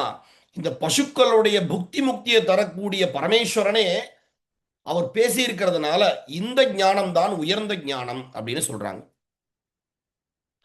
இப்போ இதெல்லாம் ஏன் படிக்கணும் அப்படின்னு ஒரு சரி, இந்த ஆகமம் வந்து சிவபெருமான் சொல்லியிருக்கார், புக்தி முக்தியை தரார். அப்போ மற்ற சாஸ்திரங்களும் எம்பெருமான் தானே பண்ணியிருக்கார். அப்போ தாருகாவன ரிஷிகளும் வந்து நிறைய பூஜைகள் எல்லாம் செஞ்சிருக்காளே, அந்த கர்மவாதிகளா இருந்தா நம்மளுடைய மலங்கள் எல்லாம் நாசமாகுமா அப்படின்னு ஒரு சந்தேகம் சில பேருக்கு இருக்கலாம். நான் கர்மாவை பண்ணிட்டு இருக்கேன், இந்த சாஸ்திரம் பெரிய புராணம்லாம் ஏன் படிக்கணும், இந்த 14 மெய்கண்ட சாஸ்திரம் ஏன் படிக்கணும், இது போல எதுவுமே படிக்காம நான் என்னுடைய சந்தியாவந்தனத்தை பண்றேன், என்னுடைய வேலையை பண்றேன், எனக்கு இதை பத்தி எதுவும் இல்லை, நான் என்னுடைய கர்மால சரியா இருக்கேன், எனக்கு இதெல்லாம் எதுவுமே தேவையில்லை அப்படிங்கும் பொழுது ஆகமம் நமக்கு உணர்த்தக்கூடிய விஷயம் என்னன்னா, தஸ்மாத் வைதிக மார்க்கேன மலநாசோ நவித்யதே சைவாகமோக்த மார்க்கேன தீட்சையா மோக்ஷ ஏவகி. இந்த வைதிக மார்க்கம்னு சொல்லக்கூடிய இந்த பசுஞான பாசஞானத்தினால இந்த மலமானது நீங்காதுப்பா. வெறும் உபநயனம் மாத்திரம் செஞ்சா மட்டும் போதாது, சிவதீட்சை அப்படிங்கிறது தேவைப்படும். அது மட்டும்தான் உன்னை சஞ்சிதம் ஹந்தி தீட்சையா, அந்த சஞ்சித வினையை நீக்கக்கூடிய ஒரு சாமர்த்தியம் இந்த தீட்சையினால மட்டும்தான் உண்டு. சைவாகமோக்த மார்க்கேன தீட்சையா மோட்ச ஏவகி, அப்படிப்பட்ட சிவாகமத்தினால் மட்டும்தான் நமக்கு மோட்சம் கிடைக்கும் அப்படின்னு சொல்றாங்க. ஏன்னா நம்ம இந்த பெரிய புராணம் படிப்பதற்கு முன்பு நம்ம எப்படி இருந்திருக்கோம், நம்மளை சுவாமி எந்த அளவுக்கு உபகாரம் செஞ்சு இந்த தேகத்தை கொடுத்திருக்கார். ஏன்னா நமக்கு எதுவுமே நம்மளுடைய அந்த தன்மையில் இருக்கும் பொழுது அதனுடைய பெருமைகள் நமக்கு தெரியாது. நம்ம ஒரு வீட்டுக்குள்ள இருக்கோம், இந்த வீட்டினுடைய பெருமை எப்ப தெரியும் அப்படின்னா, உனக்கு வீடு இல்லாம ஒரு பாலைவனத்துல நீங்க ரொம்ப நிலக்கூடிய சுடுற இடத்துல இருந்தீங்கன்னா உங்களுக்கு அப்பதான் அந்த வீடினுடைய அருமை தெரியும். நல்ல மழை பெஞ்சு ரொம்ப குளிரும் பொழுதுதான் இதனுடைய நிலை தெரியும். அது போல இந்த உயிரினுடைய நிலைகள் நம்ம எப்படிலாம் இருந்து இன்னைக்கு இந்த பெரிய புராணம் படிக்கிறோம் அப்படிங்கிற ஒரு விஷயங்களை சைவாகமத்திலையும் சித்தாந்த சாஸ்திரத்திலும் இருக்கக்கூடிய நிலைகளை பத்தி நம்ம பார்ப்போம். அவஸ்தா நிலை அப்படின்னு சொல்லக்கூடியது நமது கேவலாவஸ்தை, சகலாவஸ்தை, சுத்தாவஸ்தைன்னு 3 நிலை இருக்கு உயிரினுடைய நிலைகள். முதல்ல கேவல நிலைன்னு பேரு. அதுல தமிழ்ல பாடான நிலைன்னு சொல்லுவாங்க. வெறும் கல்லு போல, அத கல்லங்கிறதுனா அங்கேயே இருந்துட்டு இருக்கும். அது போல நமக்கு எந்த விதமான நிலையும் இல்லாம இருந்திருப்போம். அடுத்தது சகல நிலை. சகல நிலையில இருக்கும் பொழுது சுவாமி கேவல நிலையில இருக்கும்போது நம்மளை எல்லாம் காப்பாற்றணும்னு ஒரு கருணையினால சகல நிலை கொடுக்கிறார். அந்த சகல நிலையில பாத்தீங்கன்னா நமக்கு சுவாமி என்ன தருவார்னா, தனு கரண புவன போகங்கள்னு சொல்லக்கூடிய 4 விஷயத்தை தருவார். இந்த தனு அப்படிங்கிறது இந்த தேகம், கரணங்கள் அப்படிங்கிறது நமக்கு தெரியும் இந்த கருவிகள், புவனம் அப்படிங்கிறது நம்ம வாழக்கூடிய உலகம், போக்கியம் அப்படின்னா அதுல இருக்கக்கூடிய இன்ப துன்பங்கள். இந்த நிலையை கொடுத்து இதுல நீ ஒரு நல்ல குருநாதரை சென்றடைய வேண்டும். அவரால் வேத சிவாகம சித்தாந்த ஞானங்களும் பெரிய புராணம் போன்ற ஞான சாஸ்திரங்கள்லாம் படிச்சேன்னா உன்னுடைய நிலை எங்க உயரும் அப்படின்னா அடுத்த நிலை சுத்த நிலைன்னு சொல்லக்கூடிய இந்த மோட்ச உபாயம். அப்போ நம்மளுடைய கேவல நிலையில இருந்து, கேவல நிலையில இருக்கிறவங்கள யாருனாலையும் காப்பாற்ற முடியாது. அப்போ சகல நிலைக்கு சுவாமி மாத்தி இந்த ஞானங்களை எல்லாம் நம்மளை படிக்க வச்சு நமது அடுத்த நிலை அப்படிங்கிறது சுத்த நிலை. யாரெல்லாம் பெரிய புராணம் படிக்கிறோமோ, யாரெல்லாம் வேத சிவாகமத்தில் இருக்கிறபடி தீட்சை பண்ணிக்கிறோமோ அவளுக்கு எல்லாத்திற்கும் நிச்சயமா சுவாமி சுத்த நிலையை கொடுப்பார். இந்த விஷயங்களை தான் ஆகமங்கள். ஏன்னா ஒரு பெரிய புராணம் படிக்கிறோம் அப்படின்னா அது நம்மளுடைய செயல் கிடையாது. அதாவது சுவாமி நம்மளை பார்த்தா தான் நம்ம பார்க்கவே முடியும். முன்கண் என்னை பாராமல் என் கண் உன்னை பாராது அப்படின்னு சித்தர்களுடைய பாடல்கள்லாம் இருக்கு. அது என்ன அப்படின்னா இந்த உயிரினுடைய 3 நிலைகளை நம்ம தெரிஞ்சுக்கணும். ஏன்னா ஒரு சாஸ்திரம் படிக்கிறோம் அப்படின்னா முதல்ல என்ன பண்ணணும், இதை படிக்கக்கூடிய நம்ம பத்தி தெரிஞ்சுக்கணும். நமக்குள்ள இருக்கக்கூடிய கடவுள் நமக்கு என்னென்னலாம் அனுகிரகம் பண்ணியிருக்காருன்னு தெரிஞ்சுக்கணும். அப்புறம் அந்த கடவுளை பத்தி தெரிஞ்சுட்டோம்னா நம்மளுடைய கடவுள் எவ்வளோ கோடி யோஜனை தூரத்துல இருந்து நமக்கு அனுகிரகம் பண்ணியிருக்காங்கிற அறிவு நமக்கு கிடைக்கும். அப்படி பார்க்கும் பொழுது ஜீவாஷ்ட திரிவிதாஜ்ஞேயாக சகலா பிரளயாகலாக விஞ்ஞான கேவலஸ்சேதி தேஷாம் லட்சணம் உச்சதே. உயிர் 3ஆ பிரிக்கிறார். அது சகலர் என்றும் பிரளயாகலர் என்றும் விஞ்ஞான கலர் அப்படின்னு சொல்லி 3 விதமா பிரிக்கிறார். மாயா கர்ம மலைர் யுக்தா சகலஸ்தத்ர உச்சதே. நாம் எல்லாம் யாரு? மாயை, கர்மம், மலம், அதாவது ஆணவம், கர்மம், மாயையோடு கூடிய சகலர்கள். மலகர்ம யுதோ விப்ராகா பிரளயாகலமிஷ்யதே. அதாவது மாயாமலம் இல்லாமல் வெறுமும் ஆணவமும் கண்மமும் உடையவர்கள் பிரளயாகலர் என்றும், மலேன ருத்த சைதன்யோ நமுக்த இதி கத்தியதே விதாபியம் சமாக்கியாதோ விப்ராக் விஞ்ஞான கேவலகா. இந்த ஆணவமலம் மட்டும் இருந்து மாயாமலமும் கண்மமலமும் நீங்கியவர்கள் சொல்லக்கூடிய விஞ்ஞான கலர்கள். இப்படி பார்த்தோம் அப்படின்னா நமது சித்தாந்த சாஸ்திரம் என்ன சொல்லியிருக்கு அப்படின்னா, இந்த கருப்பு கலர்ல போட்டிருக்கோம் பாத்தீங்களா, அதுதான் ஆணவம். சிகப்பு வர்ணத்துல போட்டிருக்கிறது பாத்தீங்கன்னா கண்மமலம். மஞ்சள்ல போட்டிருக்கக்கூடியது மாயாமலம். இந்த மும்மலம் உள்ள ஆன்மாக்களுக்கு பெயர் நாம் எல்லாம் இருக்கக்கூடிய சகல நிலை. அடுத்தது பிரளயா கலர், விஞ்ஞான கலர், இப்படின்னு ஆகமங்கள்லாம் பிரிச்சிருக்கு. நம்ம எல்லாம் சகல நிலையில இருக்கோம். சரி, இப்படி எல்லாம் இருக்கும். இந்த சித்தாந்தம் அப்படிங்கிறது என்ன, இந்த சிவாகமம் அப்படிங்கிறது என்ன, சித்தாந்தம் வேற சிவாகமம் வேற அப்படிங்கிற மாதிரி நமக்கு குழப்பம் இருக்கும். அப்போ அதுக்கு ஆகமங்கள் என்ன சொல்லியிருக்கு அப்படின்னா, சித்தாந்தாது பரமம் ஞானம் நேதி சாஸ்திரஸ்ய நிச்சயா அந்நிய சாஸ்திரேஷு ஏ முக்தாக சித்தாந்தே பசவ ஸ்மிருதாக அஷ்டாவிம்சதி தந்திராணி சித்தாந்த மிதிகீர்த்திதம். இந்த சித்தாந்த ஞானத்திற்கு மேல உயர்ந்த ஞானம் இந்த உலகத்துல எதுவும் கிடையாது. வேற எல்லா சாஸ்திரத்திலையும் யார் முக்தர்கள், யார் கடவுள்னு சொல்றாங்களோ அவர்களெல்லாம் நம்ம என்ன சொல்றோம்? சித்தாந்தத்தில் பசுக்கள் என்று சொல்லுவோம். அப்படின்னா அவர்களை விட நம்ம உயர்ந்தவர்கள். உங்க ஊர்ல ஒரு பணக்காரர் இருக்கான்னா அவன் எங்கிட்ட கடன் வாங்கினவன் தான் அப்படிங்கிற லெவல்ல சித்தாந்தம் அப்படிங்கிறது உயர்ந்தது.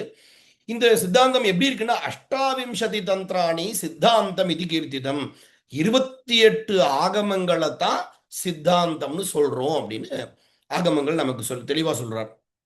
அப்படிப்பட்ட அந்த திருக்குறிப்பு தொண்டரனுடைய ஒரு புராணத்துல இருந்து தான் நம்ம அம்பிகையினுடைய உபதேச காட்சியை பத்தி நம்ம பார்த்தோம். அதனை தொடர்ந்து நம்ம இப்ப பார்ப்போம். இதுதான் நமக்கு ரொம்ப முக்கியமான ஒரு பாடலா நம்ம எடுத்திருக்கோம். எண்ணில் ஆகமம் இயம்பிய இறைவர்தாம் விரும்பும் உண்மையாவது பூசனை என உரைத்தருள அண்ணலார் தமை அர்ச்சனை புரிய ஆதரித்தால் பெண்ணின் நல்லவளாயின பெருந்தவ கொழுந்து. அதாவது சிவபெருமான் எண்ணில் ஆகமம், அதாவது 28 ஆகமம் அப்படின்னு சொல்றோம் நம்ம. அந்த ஆகமங்களை எல்லாத்தையும் எம்பெருமான் என்ன சொல்றாரு அப்படின்னா, அந்த சிவ பூஜையினாலதான்.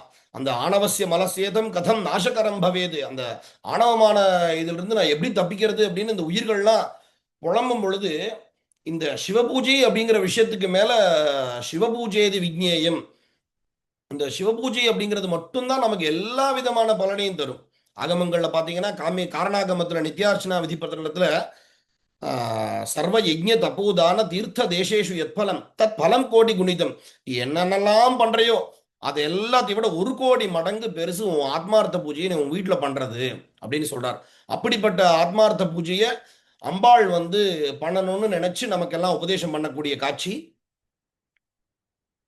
சுவாமி அம்பாள்கிட்ட அந்த உபதேசம் எல்லாம் பண்ணிட்டு, நங்கை உன்னிறை காதலை நோக்கி நாயகன் திருவுள்ளத்து மகிழ்ந்தே யங்க நெய்திய முறுவலும் தோன்ற அடுத்த தென்கொணின் பாலென வினவ விங்குநாத நீ மொழிந்த ஆகமத்தின் இயல்பினால் உனை அர்ச்சனை புரிய. அதாவது இந்த இடத்துல சுவாமி அம்பாளை திரும்பி பார்க்கிறாராம். பார்த்துட்டு என்ன வேணும்னு கேட்கணும்.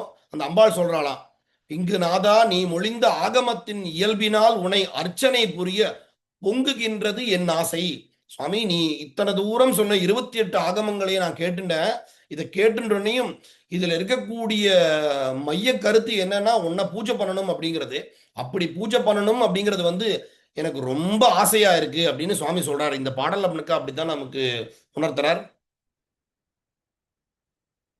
அப்படிப்பட்ட அம்பாள் ஒரு மணல்ல பார்த்திவலிங்கம் பிடிச்சி பூஜை பண்றார். அதையும் ஆகமங்கள்ல சிறப்பா சொல்லியிருக்கார். யார் யார் எப்படி எப்படி பூஜை பண்ணணும் பொழுது, ஸ்திரீனாம் து பார்த்திவம் லிங்கம் சபர்த்ருணாம் விசேஷதா, அந்த பெண்களுக்கே உரியது இந்த பார்த்திவலிங்கம் அப்படின்னு சொல்லக்கூடிய ஆகமத்தினுடைய வாக்கியத்திற்கு இணங்க அம்பிகை என்ன பண்றாளா, அந்த மண்ணினால் லிங்கம் பிடிச்சு எம்பெருமான ஆதார சக்தியாதி நிராதாராசனம் வரைக்கும் பூஜை பண்ணி ஆசன மூர்த்தி மூலத்தினாலும் 28 ஆகமத்தில் இருக்கக்கூடிய திவ்ய பூஜைகளை எல்லாம் அம்பாள் பண்றா. அந்த பூஜையினுடைய பயன் என்ன அப்படின்னா நம்ம கும்பிட்டா என்ன பண்ணுவோம், நம்ம குழந்தை குட்டிலாம் நல்லா இருக்கணும்னு சொல்லுவோமே, அது போல அம்பாளுடைய குழந்தை குட்டினா யாருன்னு பார்த்தோம்னா, யா பிரம்மாதி பிபீலிகாந்த ஜனனி, பிரம்மா முதல் எறும்பு வரைக்கும் எல்லாரும் அம்பாளுடைய குழந்தைகள். நாமெல்லாம் உய்யும் பொருட்டு அம்பாள் சிவபூஜை பண்ணியிருக்கா. இதுல இருந்து என்ன விஷயம் அப்படின்னா, இந்த பூஜை அப்படிங்கிறது சாட்சாத் பராசக்தி சிவபெருமான் வேற அம்பாள் வேற கிடையவே கிடையாது. நம்ம ஆகமங்கள்லாம் என்ன சொல்லியிருக்கு, ந சிவேன வினாசக்தி ந சக்தி ரஹித சிவா ரசேன கந்தபத்ஞேயம் தைலேஷு திலவத்ததா. அதாவது அவினாபாவனின்னு சொல்லக்கூடிய அம்பாள், சிவபெருமான் அம்பாள் எல்லாம் இருக்கவே மாட்டார். எப்படின்னா ருத்ரோலிங்கம் உமாபீட்டம், எம்பெருமானுடைய லிங்கம் அப்படிங்கிறது சிவனாகவும், இந்த பானம் சிவனாகவும், அந்த பீட்டம் அம்பிகையாகவும் இருக்கக்கூடியது. 2 பேரும் சேர்ந்து இருக்கக்கூடியது தான் ஒரு நிலை. அப்படி இருக்கும் பொழுது நம்ம அருளது சக்தியாமே அப்படின்னு நம்ம சித்தாந்த சாஸ்திரங்கள்லாம் படிச்சிருக்கோம். இப்படி இருக்கக்கூடிய அம்பிகை நமக்காக இந்த பூஜை எல்லாம் செய்யறார். இந்த அம்பிகை பூஜை செஞ்சிருக்கார். அடுத்தது பாத்தீங்கன்னா கண்ணப்ப நாயனாரனுடைய சரிதத்தை பார்க்கும் பொழுது, அவரும் முன் ஜென்மத்தினுடைய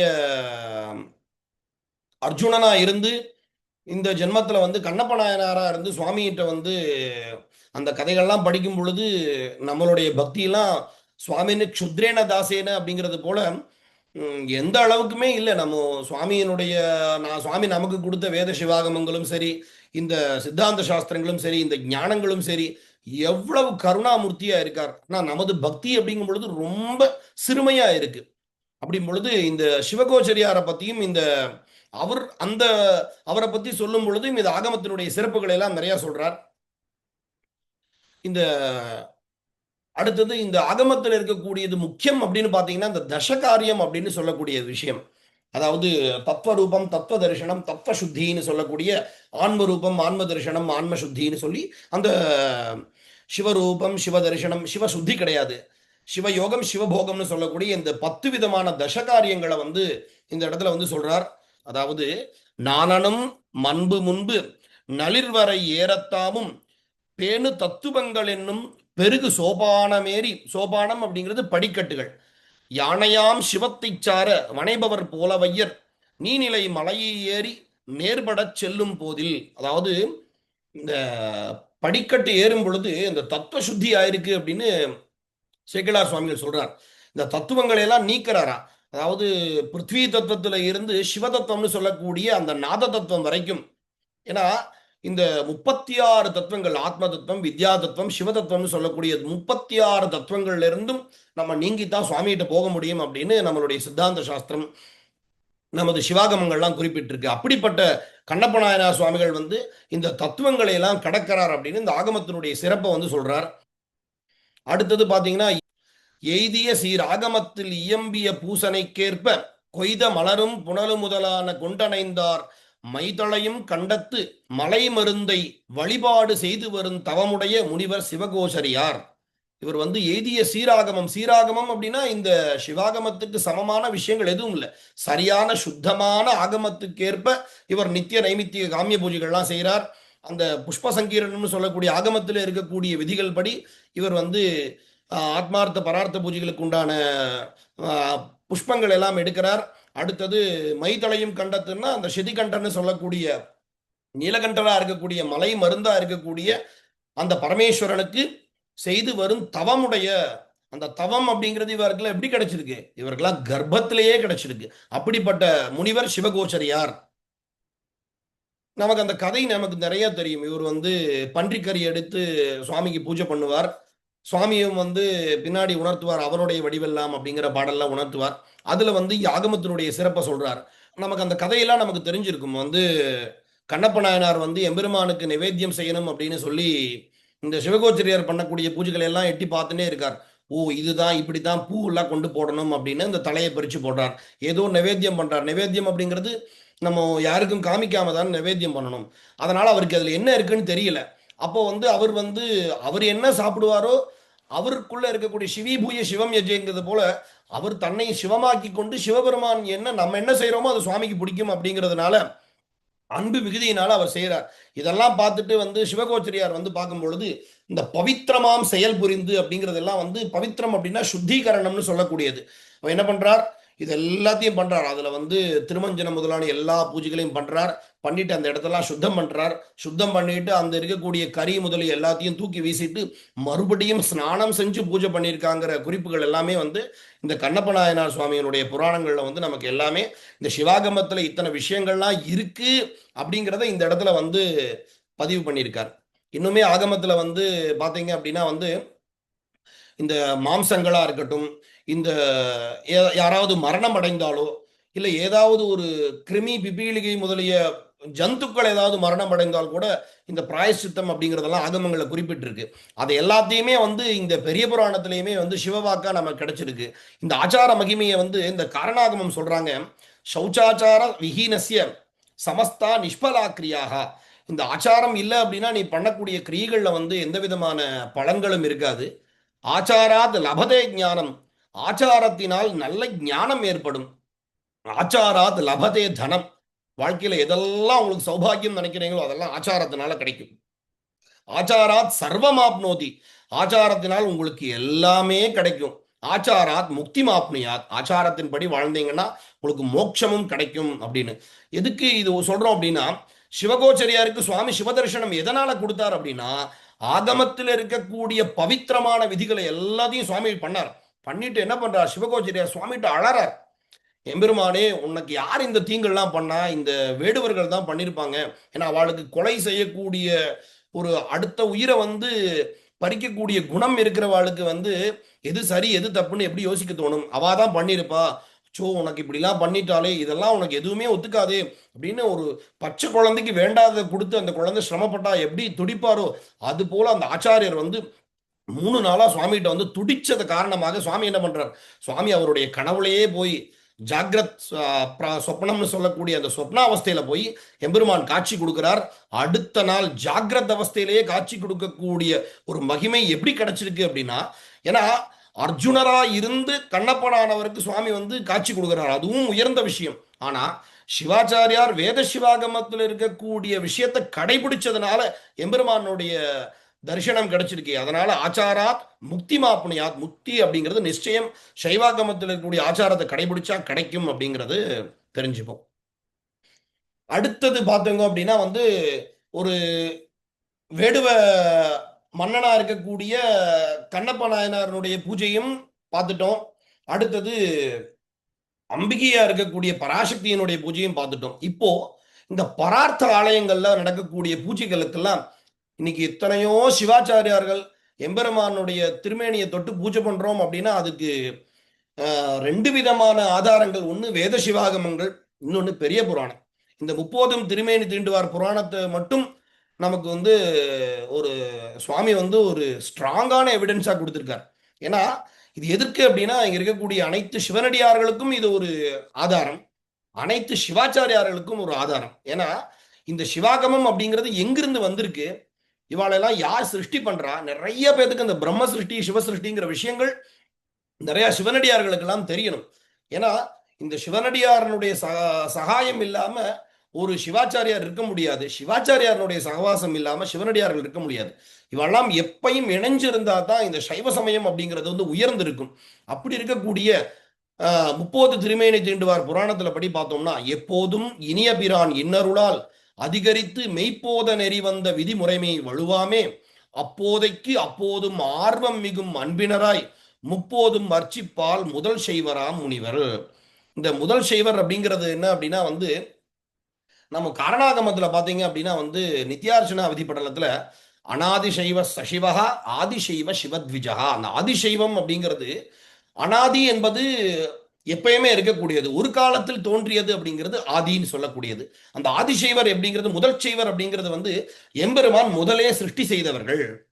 சிவபெருமான் வந்து தனது பரார்த்தலிங்க பூஜைக்காக சிருஷ்டி செய்தவர்கள் தான் ஆதிசைவர்கள் அப்படிங்கிறது. முப்போதும் அர்ச்சிப்பார், இந்த முப்போதும் நம்ம வந்து வழிபாடு செய்யக்கூடியவர்கள் இந்த முதற் செய்வர்கள்னு சொல்றாங்க. அந்த முப்போதும் அப்படிங்கிறது வந்து காலையில மத்தியானம் சாயங்காலம்னு உரை சொல்றவா இருக்கா, அந்த மாதிரி குழப்பிக்க கூடாதுன்னு சொல்றாரு அடுத்த பாடல. தெரிந்து உணரின் முப்போதும் செல்காலம் நிகழ்காலம் வருங்காலம் ஆனவற்றின் வழி வழியே திருத்தொண்டின் விரும்பிய அர்ச்சனைகள் சிவ வேதியர்க்கே உரியன அப்பெருந்தகையார் குலப்பெருமை யாம் புகழும் பெற்றியதோ. அதாவது இந்த முப்போதும் அப்படிங்கிறது பாத்தீங்கன்னா வந்து பூத காலம்னு சொல்லக்கூடிய சென்ற காலம், நிகழ்காலம்னு சொல்லக்கூடிய வர்த்தமான காலம், வருங்காலம்னு சொல்லக்கூடிய பவிஷ்யத் காலம். இது எல்லா காலங்கள்லையும் வழி வழியே அந்த குரு பாரம்பரியமாக அந்த வம்சத்தினர்கள் வந்து திருத்தொண்டு பண்ணணும். ஏன்னா இவர்கள் வந்து அடிமைகள், மீளா அடிமை உமக்கே, எம்பெருமானுக்கு மட்டும் அடிமையா இருக்கணும். அதனால திருத்தொண்டுன்னு சொல்றாங்க. எப்படின்னா வந்து தொண்டு அப்படிங்கிறது வந்து அடிமையா இருக்கிறவாளுக்கு, அவளுக்கு வந்து சுவாதந்திரமே கிடையாது. எம்பெருமான் நமக்கு என்ன தர்றாரோ அது மட்டும் போதும் அப்படின்னு வாழக்கூடிய நிலை யாருன்னு இந்த சிவவேதியர்களுக்கு விரும்பிய அர்ச்சனைகள் சிவவேதியர்க்கே. அந்த கொடுக்கிறார் பாருங்க, சிவவேதியர்க்கே. ஓ இந்த ஆத்மார்த்த யஜனம் ஆத்மார்த்த பரார்த்த யஜனம் அப்படிங்கிறது வந்து ஆதிசைவேன காரையே, சைவர் ஆதிசைவருக்கே அப்படின்னு கொடுக்குறாரு. இங்க சிவவேதியர்க்கே உரியன அப்படின்னு சொல்றாரு. அப்பேற்பட்ட பெருந்தகையனுடைய குலப்பெருமையை வந்து யாம் புகழும் பெற்றியதோ அப்படின்னு சேக்கிழார் சுவாமிகள் சொல்றார். அடுத்தது நாரணர்க்கும் நான்முகர்க்கும் அறிய ஒன்னா நாதனை எம்பெருமானை பிரம்ம விஷ்ணுக்கள்லாம் பார்க்கவே முடியல இன்னைக்கு வரைக்கும். ஞானமான ஆரணத்தில் உள்பொருள்கள் அனைத்தும் ஆகும் அண்ணலை எண்ணிய காலம் மூன்றும் அன்பின் காரணத்தால் அர்ச்சிக்கும் மறையோர் தங்கள் கமலமலர் கடல் வணங்கி கசிந்து சிந்தை பூரணத்தால் முழுநீரு பூசி வாழும் புனிதர் செயல் அறிந்தவாறு புகழல் உற்றேன். இந்த ஆரணம் அப்படிங்கிறது இந்த சிவாகமத்தினுடைய உள்பொருள்கள் என்ன, இந்த திரிபதார்த்தம். அப்போ இந்த பிரபஞ்சத்தில் இருக்கக்கூடிய அனைத்து உயிரினங்களும் உமாபதி சிவாச்சாரியார் முள்ளுச்செடிக்கெல்லாம் முக்தி கொடுத்தாருங்கிற விஷயங்கள்லாம் நம்ம படிச்சிருக்கோம். அப்போ அனைத்து உயிருக்கும் முக்தி யார்கிட்ட கிடைக்கும் அப்படின்னா இந்த சிவாச்சாரியார்கள் செய்யக்கூடிய தீட்சையினால் கிடைக்கும். அந்த தீட்சை அப்படிங்கிறது கிரியாவதி ஞானாவதினு ரெண்டு இருக்கு. இன்னொன்னு இந்த உற்சவமே ஒரு சாம்பவி தீட்சைன்னு சொல்லக்கூடியது. அந்த ஆச்சாரியர் கொடி கட்டிக்கிறார், ரக்ஷாபந்தனம் பண்ணிக்கிறார். அந்த உற்சவம் பண்ணும் பொழுது அந்த துவஜஸ்தம்பம் நம்மளுடைய கொடிக்கவியில பார்த்தோம் அப்படின்னா இந்த சித்தாந்த ஞானம் எல்லாமே இந்த கொடிக்கவிக்குள்ள எல்லா விஷயத்தையும் சொல்லிட்டார். அப்போ இந்த உயிர்கள் அனைத்தும் இந்த மலங்கள் நீங்கி எம்பெருமானுடைய திருவடிக்கு போகணும்னு தான் அவ எல்லாருமே அந்த பரார்த்த ஆலய பூஜை பண்றான். நம்ம ஆத்மார்த்த பூஜை நம்ம அடியவர்கள் எல்லாருமே நம்ம பண்றோம். அதனுடைய அர்த்தம் என்ன அப்படின்னா சர்வேஷாம் ஆத்மரக்ஷார்த்தம் இஷ்டலிங்கார்ச்சனம் கிரகே. எல்லாத்தினுடைய ஆத்மாவும் ரட்சிக்கப்படணும். ஏன்னா இந்த ஆத்மா அப்படிங்கிறது ஒரு பஞ்சபாத்திரத்துல எப்படி எப்படி களிம்பு இருக்குமோ அது போல ஆணவாதி மலங்கள் ஒவ்வொரு நாளும் நமக்கு அதிகப்பட்டுட்டே இருக்கும். நம்ம ஒளிக்கும் இருளுக்கும் ஒன்றே இடம் நம்ம படிச்சிருப்போம். அப்போ ஒன்று இப்ப சிவானுகிரகம் மேல வந்துச்சுன்னு அப்படின்னா அந்த வினை குன்றி போயிருமா. வினை உயர்ந்திருக்குன்னா சிவானுகிரகம் மறைக்கப்படுமா. அப்போ இந்த உலகத்தில் இருக்கக்கூடிய அடியவர்கள்லாம் ஆத்மார்த்த பூஜை எதுக்கு பண்றாங்கன்னா அவாவாளுடைய ஆத்மார்த்தத்தினுடைய ஆத்மாவினுடைய மலநாசத்திற்காக சிவபூஜை பண்றாங்க. ஆனா இந்த சிவவேதியரா இருக்கக்கூடிய சிவாச்சாரியர்கள் எதுக்காக பண்றாங்கன்னா சர்வேஷாம் ரக்ஷணார்த்தாய, இந்த பிரபஞ்சத்தில் இருக்கக்கூடிய அனைத்து உயிர்களும் நன்னா இருக்கணும், அவர்களெல்லாம் காப்பாற்றணும். சுவாமி பிரபு யார் யாரெல்லாம் என்னென்னலாம் வேண்டியிருக்காலோ எல்லாம் நடக்கணும். அவர்களுடைய வினைகள் பிராரப்தங்கள் ஆகாமியங்கள் சஞ்சிதம் ஏன்னா மக்களுக்கு தெரியாது. ஏன்னா இந்த சித்தாந்த பாடம் படிக்காம இந்த வினை கொள்கைகள்லாம் தெரியாம இருந்தானா அவெல்லாம் அவள் என்ன செய்ய, ஒரு சின்ன குழந்தைக்கு எது சாப்பிடணும் சாப்பிடக்கூடாதுன்னு தெரியாது. அது போல இந்த மக்களுக்கு வர்த்தமான காலங்களில் நான் எது தேவைங்கிறது தெரியாது. அப்ப என்ன பண்ணுவா, ஒரு சிற்றறிவில் அவளுடைய பிரார்த்தனை இருக்கு. ஆனா அந்த ஆச்சாரியர் தான் செய்வாளாம். இது எத்தனையோ கோடி ஜென்மா எடுத்துட்டா இவன். அதனால சுவாமிகிட்ட சொல்றான், அந்த தீட்சையில சொல்றார், உம்மால் குருவென நிர்மாணிக்கப்பட்டிருக்கேன்னா இந்த சிஷ்யன் தகுந்த பரிபக்குவம் உள்ளவன். இவனுக்கு இந்த மனநாசத்தை ஏற்படுத்தி இவனுடைய உயிரானது உனது சன்னிதானத்துல உனது திருவடிக்கு தாமரையில இருக்கணும் அப்படின்னு பிரார்த்தனை பண்ணக்கூடிய அதிகாரம்லாம் யாருக்குன்னா சிவாச்சாரியாருக்கு தான் இருக்கு. அதனாலதான் ஜகத்குரு மிதிக்காதம் ஆச்சாரியச பிரகீர்த்திதம். இந்த சைவாச்சாரியார்கள் தான் ஜகத்குருக்கள் அப்படின்னு சொல்லக்கூடியது. ஏன்னா இந்த பிரபஞ்சம் முழுவதும் யார் நல்லா இருக்கணும்னு செய்யறதுக்கு ஆகமமே அவளுக்கு வாக்கியம் கொடுத்திருக்கோ இதுலயும் அதே போலதான் இருக்கு பாருங்க. அதனால அன்பின் காரணத்தால் அர்ச்சிக்கும் மறையோர் தங்கள் அந்த இருக்கக்கூடிய சிவவேதியர்களுடைய புகழெல்லாம் நம்ம சொல்லியிருக்காங்க. இதை பத்தி ஆகமங்கள்லையும் இதே வாக்கியங்கள் குறிப்பிட்டிருக்காங்க. அந்த ஸ்லோகங்கள் எல்லாம் பார்ப்போம். அதாவது இந்த அம்பாளுக்கு உபதேசம் பண்ணும் பொழுதும் இதே போலதான் சொல்றாங்க. இந்த கைலாச சிகரேரம்யே தேவதேவார்ச்சனாயவை கௌஷிக காஷ்யபஸ்சைவ பாரத்வாஜோத கௌதம அகஸ்தியஸ்சைவ பஞ்சேதே பஞ்சபக்திரேஷு தீட்சிதாக. அதாவது இந்த கைலாயத்துல எம்பெருமான் 5 விதமான முகத்தில இருந்து 5 விதமான ரிஷிகளை சிருஷ்டி பண்றார். இந்த சிருஷ்டிக்கு பெயர் சிவ சிருஷ்டி அப்படின்னு பெயர். சாதாரணமா பிரம்மா பண்ணக்கூடியது பேர் பிரம்ம சிருஷ்டி அப்படின்னு பெயர். இந்த 5 விதமான ரிஷிகள்கிட்ட இருந்தும் தூர்வாசஸ்ச ருருஷ்சைவ ததீச்சி ஸ்வேதயேவச்ச உபமன்யு ரிதிக்யாதோ ஜாதா சந்தானநாம் ஹிதே. சந்தான பரம்பரையில இந்த கௌஷிக ரிஷிக்கு துர்வாசரும், காஷ்யப ரிஷிக்கு ருருவும், பாரத்வாஜ ரிஷிக்கு ததீச்சியும், கௌதம ரிஷிக்கு ஸ்வேதரும், அகஸ்திய ரிஷிக்கு உபமன்யு முனிவர் அப்படின்னு சொல்லக்கூடிய இந்த 5 ரிஷிகளானது சிஷ்ய பரம்பரையா வரா. அதன் பிறகு இவாள்லாம் என்ன பண்றாங்க அப்படின்னா ஒரு மடங்கள், சைவ மடங்கள், இந்த சிவாகம மட்டத்தை ஏற்படுத்துறார். நமது தவக்குறைவு நம்ம இதெல்லாம் இன்றைய காலத்துல நமக்கு இதெல்லாம் எங்க இருக்கு அப்படிங்கிறது கூட நமக்கு சரியான விஷயங்கள் நமக்கு தெரியல. மடம் மந்தான காலீஷ மபிதஸ்ட சதுர்மட்டாக. மடம் மந்தான காலீஷம் முதலிய 4 மடங்கள் இருக்கு. ஆமர்தகி கோலகீதி ததா புஷ்பகிரிஸ் ததா ரணபத்ரஸ்ட விஜ்ஞேயா தேஷாம் ஹேதே யதீஸ்வராக மத்தியஸ்யாதி பதிஜ்ஞேயா தூர்வாசாகி மடஸ்யது கிரமேணான்யே மடானாந்து சதுர்ணாம் அதிபாஸ்மிருதாக.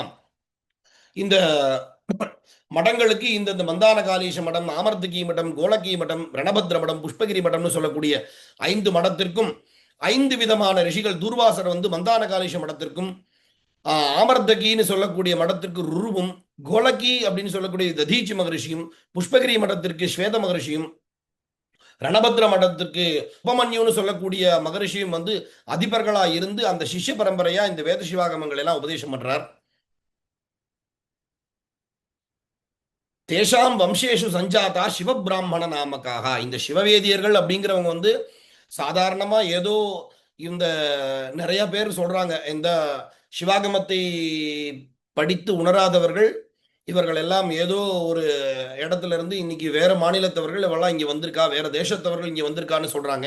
ஆனா ஆகமம் என்ன சொல்லியிருக்கு அப்படின்னா, விந்தியார்த்தேர் தட்சிணே தேசே அப்படிங்கிறத சொல்லியிருக்கார். நமது பெரிய புராணத்திலையும் அதை சிறப்பா சொல்லியிருக்கார். அப்படிப்பட்ட இந்த இந்த சிவ சிருஷ்டியில வந்த ரிஷிகளுடைய வம்சத்துல வந்தவாள் தான் இந்த சிவபிராமணர்கள் அப்படின்னு சொல்லக்கூடியவர்கள். இவர்கள் சிவபெருமானுக்கு என்றைக்கும் அடிமை அப்படின்னு சொல்றார். ஆகமங்கள் இன்னும் சிறப்பு என்ன சொல்லியிருக்குன்னா, லிங்கங்கள் 2 விதம்னு சொல்றார். ஸ்தாவரம் ஜங்கமம் செய்வ த்விவிதம் லிங்கமிஷ்யதே.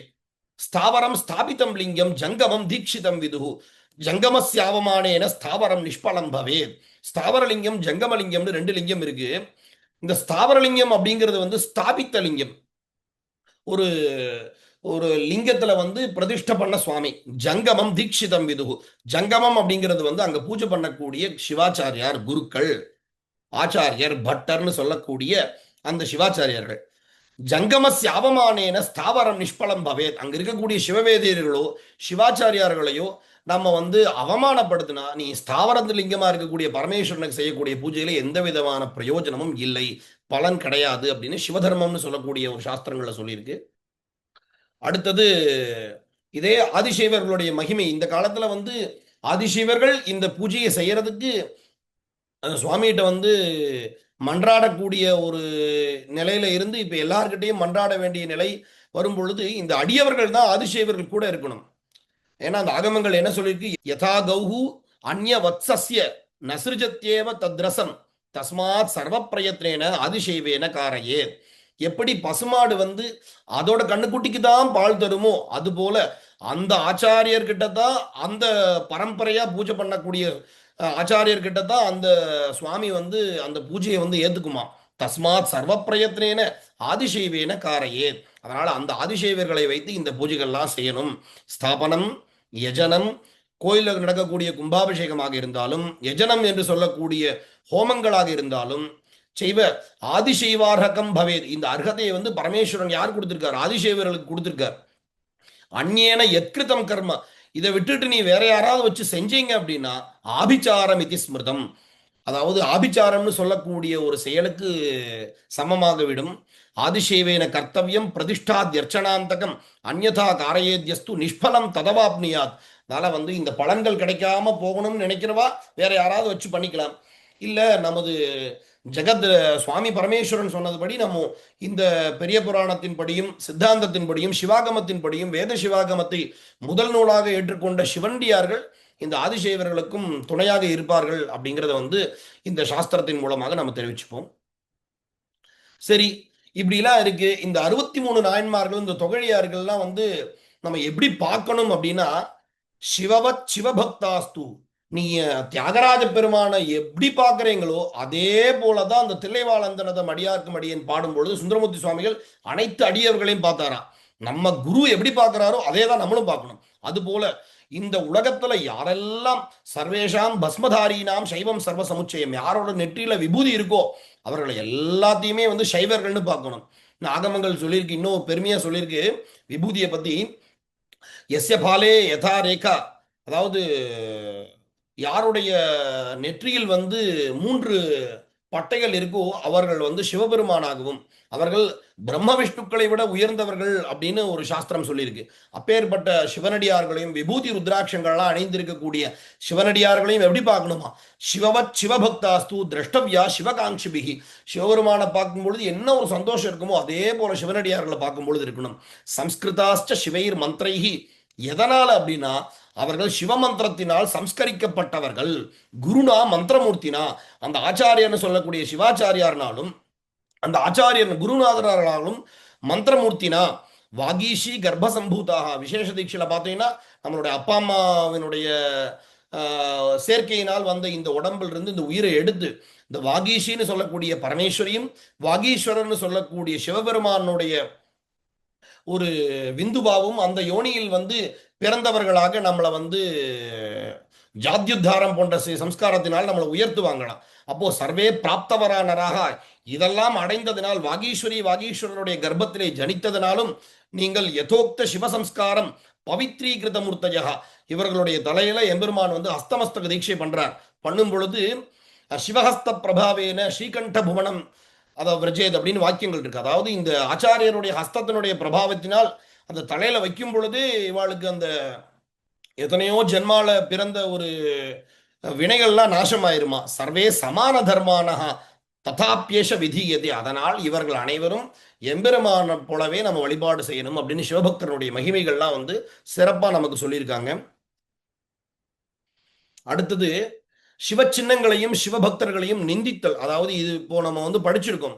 இந்த பெரிய புராணம் படிக்கும் பொழுதும் சரி, இந்த சிவாகமங்கள் படிக்கும் பொழுதும் சரி, இது போல விஷயங்கள்லாம் நம்ம தெரிஞ்சுட்டு ஒரு விஷயங்களை கேட்கும் பொழுது இதனுடைய முரண்பாடுகள் அப்படின்னு சொல்லக்கூடியவர்கள்லாம் என்ன பண்றாங்க, வேத சிவாகமத்தை ஏத்துக்க மாட்டாங்க. அதுல இருக்கக்கூடிய மையப்பொருளா இருக்கக்கூடிய பரமேஸ்வரனை ஏத்துட்டு இதெல்லாம் நிந்திக்கும் பொழுது நந்திகேஸ்வர பெருமான் சொல்றார், சுவாமிகிட்ட வந்து வரமா கேட்கிறார், மறைகள் நிந்தனை சைவ நிந்தனை புறாமணமும் சொல்றது போல இந்த ஏதாகா ஷடபி சம்புவாதீன் சிவஸ்தானான்யபி த்விஜாகா வேதானு வேதங்கள் விபூதி ருத்ராட்சம் ஆகமானபி சாங்கரானு ஆகமத்தையும் அதனை பூஜிக்கக்கூடிய சிவாச்சாரியார்களும் சிவபெருமானையும் ததா சிவ புராணானி சிவபுராணங்களா இருக்கக்கூடிய இந்த பெரிய புராணம் போன்ற புராணங்கள் சிவ சம்பந்தகான் பரானு சிவ சம்பந்தமா இருக்கக்கூடிய சைவ சித்தாந்தம் முதலிய நூல்களையும் வினிந்தயதி மூடாத்மா யாரெல்லாம் நிந்திக்கிறார்களோ அவர்களுக்கு பெயர் ஆகமங்கள் என்ன சொல்லியிருக்கு அப்படின்னா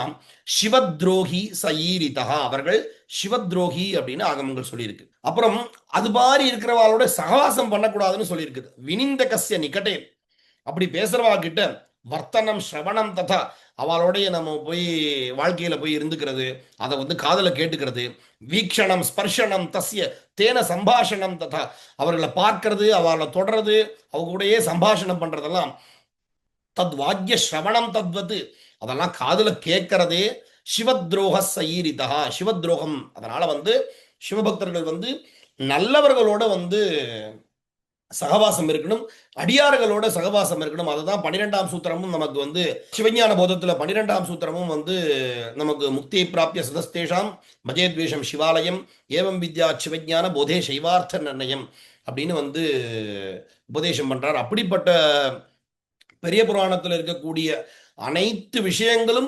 சிவாகமத்தினுடைய மகிமையே பறைசாற்றுகிறது. சிவாகமத்தில் இருக்கக்கூடிய அனைத்து விஷயங்களும் பதி பசு பாசத்தினுடைய விளக்கங்கள் தான். அதனால் இந்த உயிர்கள் கேவல நிலையிலிருந்து நம்மளை சகல நிலைக்கு எதற்காக சுவாமி விட்டிருக்கார் அப்படின்னா இந்த வினைகளை எல்லாம் நீக்கி இந்த பெரிய புராணம் போன்ற ஞான சாஸ்திரத்தையும் இந்த அடியார்களுடைய பெருமைகளையும் நிறைய தெரிஞ்சுக்கணும், தெரிஞ்சுட்டே இருக்கணும். இதெல்லாம் தெரிஞ்சுட்டா மட்டும்தான் சிவபக்தி நமக்கு கிடைக்கும். ஏதோ நம்ம ஒரு கோவிலுக்கு போறோம், ஒரு 4 பேருனுடைய உபன்யாசம் கேட்கறதுனால சிவபக்தி வந்துடாது. அதான் ஆகமங்கள்ல அடுத்த விஷயமா சொல்றாங்க. இப்போ ஆகம பாதையில நம்ம ஏன் போகணும் அப்படின்னா ஆணவம் கண்மம் மாயை. நம்ம முதலே சொல்லி இந்த மாணவம் அப்படிங்கிறது கருப்பு, கண்மம் அப்படிங்கிறது சிகப்பு, மாயை அப்படிங்கிறது வந்து மஞ்சள். இந்த ஆகம பாதையில நம்ம போயிட்டே இருந்தோம் அப்படின்னா சமய தீட்சை வாங்கிக்கிறோம், விசேஷ தீட்சை வாங்கிக்கிறோம், பூஜை பண்ணிட்டே இருக்கும். அப்படி பூஜை பண்ண பண்ண இந்த மாயை நீங்குமா, கண்மம் நீங்குமா. நிர்வாண தீட்சை ஆச்சார அபிஷேகம் பண்ணும் பொழுது என்ன ஆகுமா, அப்படியே நம்மளுடைய ஆணவாதி மலங்கள் எல்லாம் குன்றி எம்பெருமான் கிட்ட போய் சேருவோமா. இந்த பக்தி நமக்கு வரணும் அப்படின்னா சிவஞானம் ஏற்படும். அந்த சிவபக்தியினுடைய மகிமையை வந்து சாஸ்திரங்கள் சொல்லுது. சுதுர்லபம் சிவஞானம், அதாவது வாழ்க்கையில கிடைக்காத ரொம்ப கஷ்டமான விஷயம் என்னன்னா சிவஞானம். ததபியாசஸ்ட துர்லபா, அதை அபியாசம் பண்றோம் பாத்தீங்களா, அது ரொம்ப துர்லபம். ஏன்னா சிவஞானம் ஒரு தடவை கிடைச்சிருது, மறுபடியும் பிராரப்த வினை காரணமாக நம்ம திரும்ப திரும்ப தவறு பண்ணிட்டே இருப்போம். அது அபியாசத்துல வச்சுக்கிறதுங்கிறது ரொம்ப துர்லபம். சுதுர்லபம் இதம் ஞாத்வா, இது ரொம்ப கஷ்டமான விஷயம் நமக்கு கிடைச்சிருக்குப்பா அப்படிங்கிற ஒரு பக்தி. ஏன்னா இதுக்கு நம்ம திரும்பி பார்த்தோம் அப்படின்னா வந்து 84 லட்சம் யோனி ஜென்மாக்கள் நம்ம பிறந்ததுக்கு அப்புறம் தான் நமக்கு இந்த பிறப்பு நமக்கு கிடைச்சிருக்கு. இந்த ஜென்மாவின் நம்ம வந்து துர்லபம் பிராபிய மானுஷ்யம் ஏற்சயந்தி சிவார்ச்சனம், இப்படி இருக்கக்கூடிய ஒரு ஜென்மாலையும் நம்ம எம்பெருமானை வந்து அடைய முடியல அப்படின்னா வந்து நம்ம வாழ்ந்து எந்த பிரயோஜனம் கிடையாது. சுதுர்லபம் இதம் ஞாத்வா, இந்த மாதிரி விஷயங்கள்லாம் தெரிஞ்சுண்டு, இந்த வேத சிவாகம கருத்துக்கள்லாம் தெரிஞ்சுண்டு, பெரிய புராண கருத்துக்கள்லாம் தெரிஞ்சுண்டு, இந்த மாதிரி ரொம்ப கஷ்டமான இந்த விஷயம் நமக்கு கிடைச்சிருக்கார். சுவாமி வந்து அவருடைய கருணை வந்து நம்ம எந்த பிரயத்தனமும் பண்ணாம எம்பெருமான் வந்து நல்ல குருநாதராக வந்து நமது வந்து இந்த மேதினியில வந்து குருபரன் என்றோர் திருப்பேர் கொண்டு திருநோக்கால் ஊழ்வினையை போக்கி உடல் 68 நிலம் 7 மத்துவாக்கள் 23 பாழாக, இது எல்லா விதமான விஷயங்களும் பண்ணி இதை கொடுத்திருக்கார். அதனால சுதுர்லபம் இதம் ஞாத்வா, திரும்ப திரும்ப இந்த சிவஞானம் அப்படிங்கிறது வந்து எனக்கு ஏதோ ஜென்மால வந்து எத்தனையோ கோடி தவம் பண்ணதுனால எனக்கு கிடைச்சிருக்கு அப்படின்னு நினைச்சுண்டு இந்த சிவனடியார்கள் எல்லாரும் சிவே பக்திம் சமாச்சரே, இந்த உடல் உடல் பொருள்களா இருக்கக்கூடிய இந்த பாசங்கள் மீது வைக்கக்கூடிய எல்லா பக்தி, எல்லா விதமான ஆசைகளையும் தூக்கி எறிஞ்சிட்டு சிவே பக்தியும் சமாஜரே, எம்பெருமான் கிட்ட பக்தியா இருந்து எல்லா விதமான ஞானமும் பெறணும் அப்படின்னு எல்லாம் வல்ல சிவாஜல பெருமானை பிரார்த்தனை செய்கிறேன். அடியேனுக்கு அளித்த தலைப்பிலே வந்து இந்த சிவாகமத்தை பத்தின நிறைய விஷயங்களை சொல்லணும் அப்படிங்கிறதுக்காக 2 பாடல் 3 பாடல் மட்டும் எடுக்க முடிந்தது. இனிவரும் காலங்களில் பெரிய புராணத்துல இருந்து நிறைய விஷயங்களை படிக்கிறதுக்கு எம்பெருமான் வந்து எனக்கு வந்து அந்த பிராப்தத்தை கொடுக்கணும்னு சொல்லி சுவாமியை பிரார்த்தனை பண்ணிக்கிறேன். அடியேன் பேசுனதுல வந்து ஏதாவது தவறு இருக்கும் பட்சத்தில் பெரியவர்கள் வந்து திருத்தி அருளி எல்லாம் வல்ல சிவாஜல பெருமானுடைய அனுகிரகத்தால் இந்த விஷயங்களை யார் யாரெல்லாம் பார்த்துட்டு இருக்கீங்களோ, குழந்தைகளா இருக்கிறவாள், நிறைய சிவனடியார்கள் எல்லாத்திற்கும் சகல போகங்களும் கிடைத்து எம்பெருமானுடைய திருவடி தாமரையில உங்களது உயிரானது இளைப்பாரட்டும் அப்படின்னு சுவாமிகிட்ட பிரார்த்தனை பண்ணிக்கிறோம். நன்றி, நமஸ்காரம். ஓம் சதுர்புஜம் ஹாஸ்யமுகம் திரிநேத்திரம் வஜ்ரஞ்ச சக்திம் வரதாபயஞ்ச சபேஷபுத்திரம் சுரசேவிதாங்கிரிம் சிவாச்சலேஷம் சிரசா நமாமி. ஓம் மாம் சிவாய பரமகுரவே நமஹ. ஓம் மாம் ஈசான சிவாச்சாரிய சுவாமினே நமஹ. இந்த விஷயங்கள் எல்லாமே எனது ஞான குருவாக திகழக்கூடிய சிவத்திரு ராஜலிங்க சிவாச்சாரிய சுவாமிகள் வந்து நான் பாடசாலை படிச்சுட்டு இருக்கும் பொழுது இந்த விஷயங்கள்லாம் எனக்கு உபதேசம் பண்ணார். அதெல்லாம் திரும்பி புனஸ்மரணம் பண்ணி பேசக்கூடிய வாய்ப்பளித்த சைவசாஸ்திர பிரச்சார சபையினுடைய நிர்வாகஸ்தர்களுக்கும் நரேன் சிவத்திற்கும் எனது பரிபூர்ணமான நன்றியை தெரிவிச்சுக்கிறேன். அவள் தான் வந்து நீங்கள் கண்டிப்பாக பேசணும் அப்படின்னு சொல்லியிருந்தா. பேர்பட்ட அனைத்து நண்பர்களுக்கும் நமஸ்காரத்தை தெரிவித்துக் கொண்டு எனது உரையை நிறைவு செய்கிறேன். நன்றி, நமஸ்காரம்.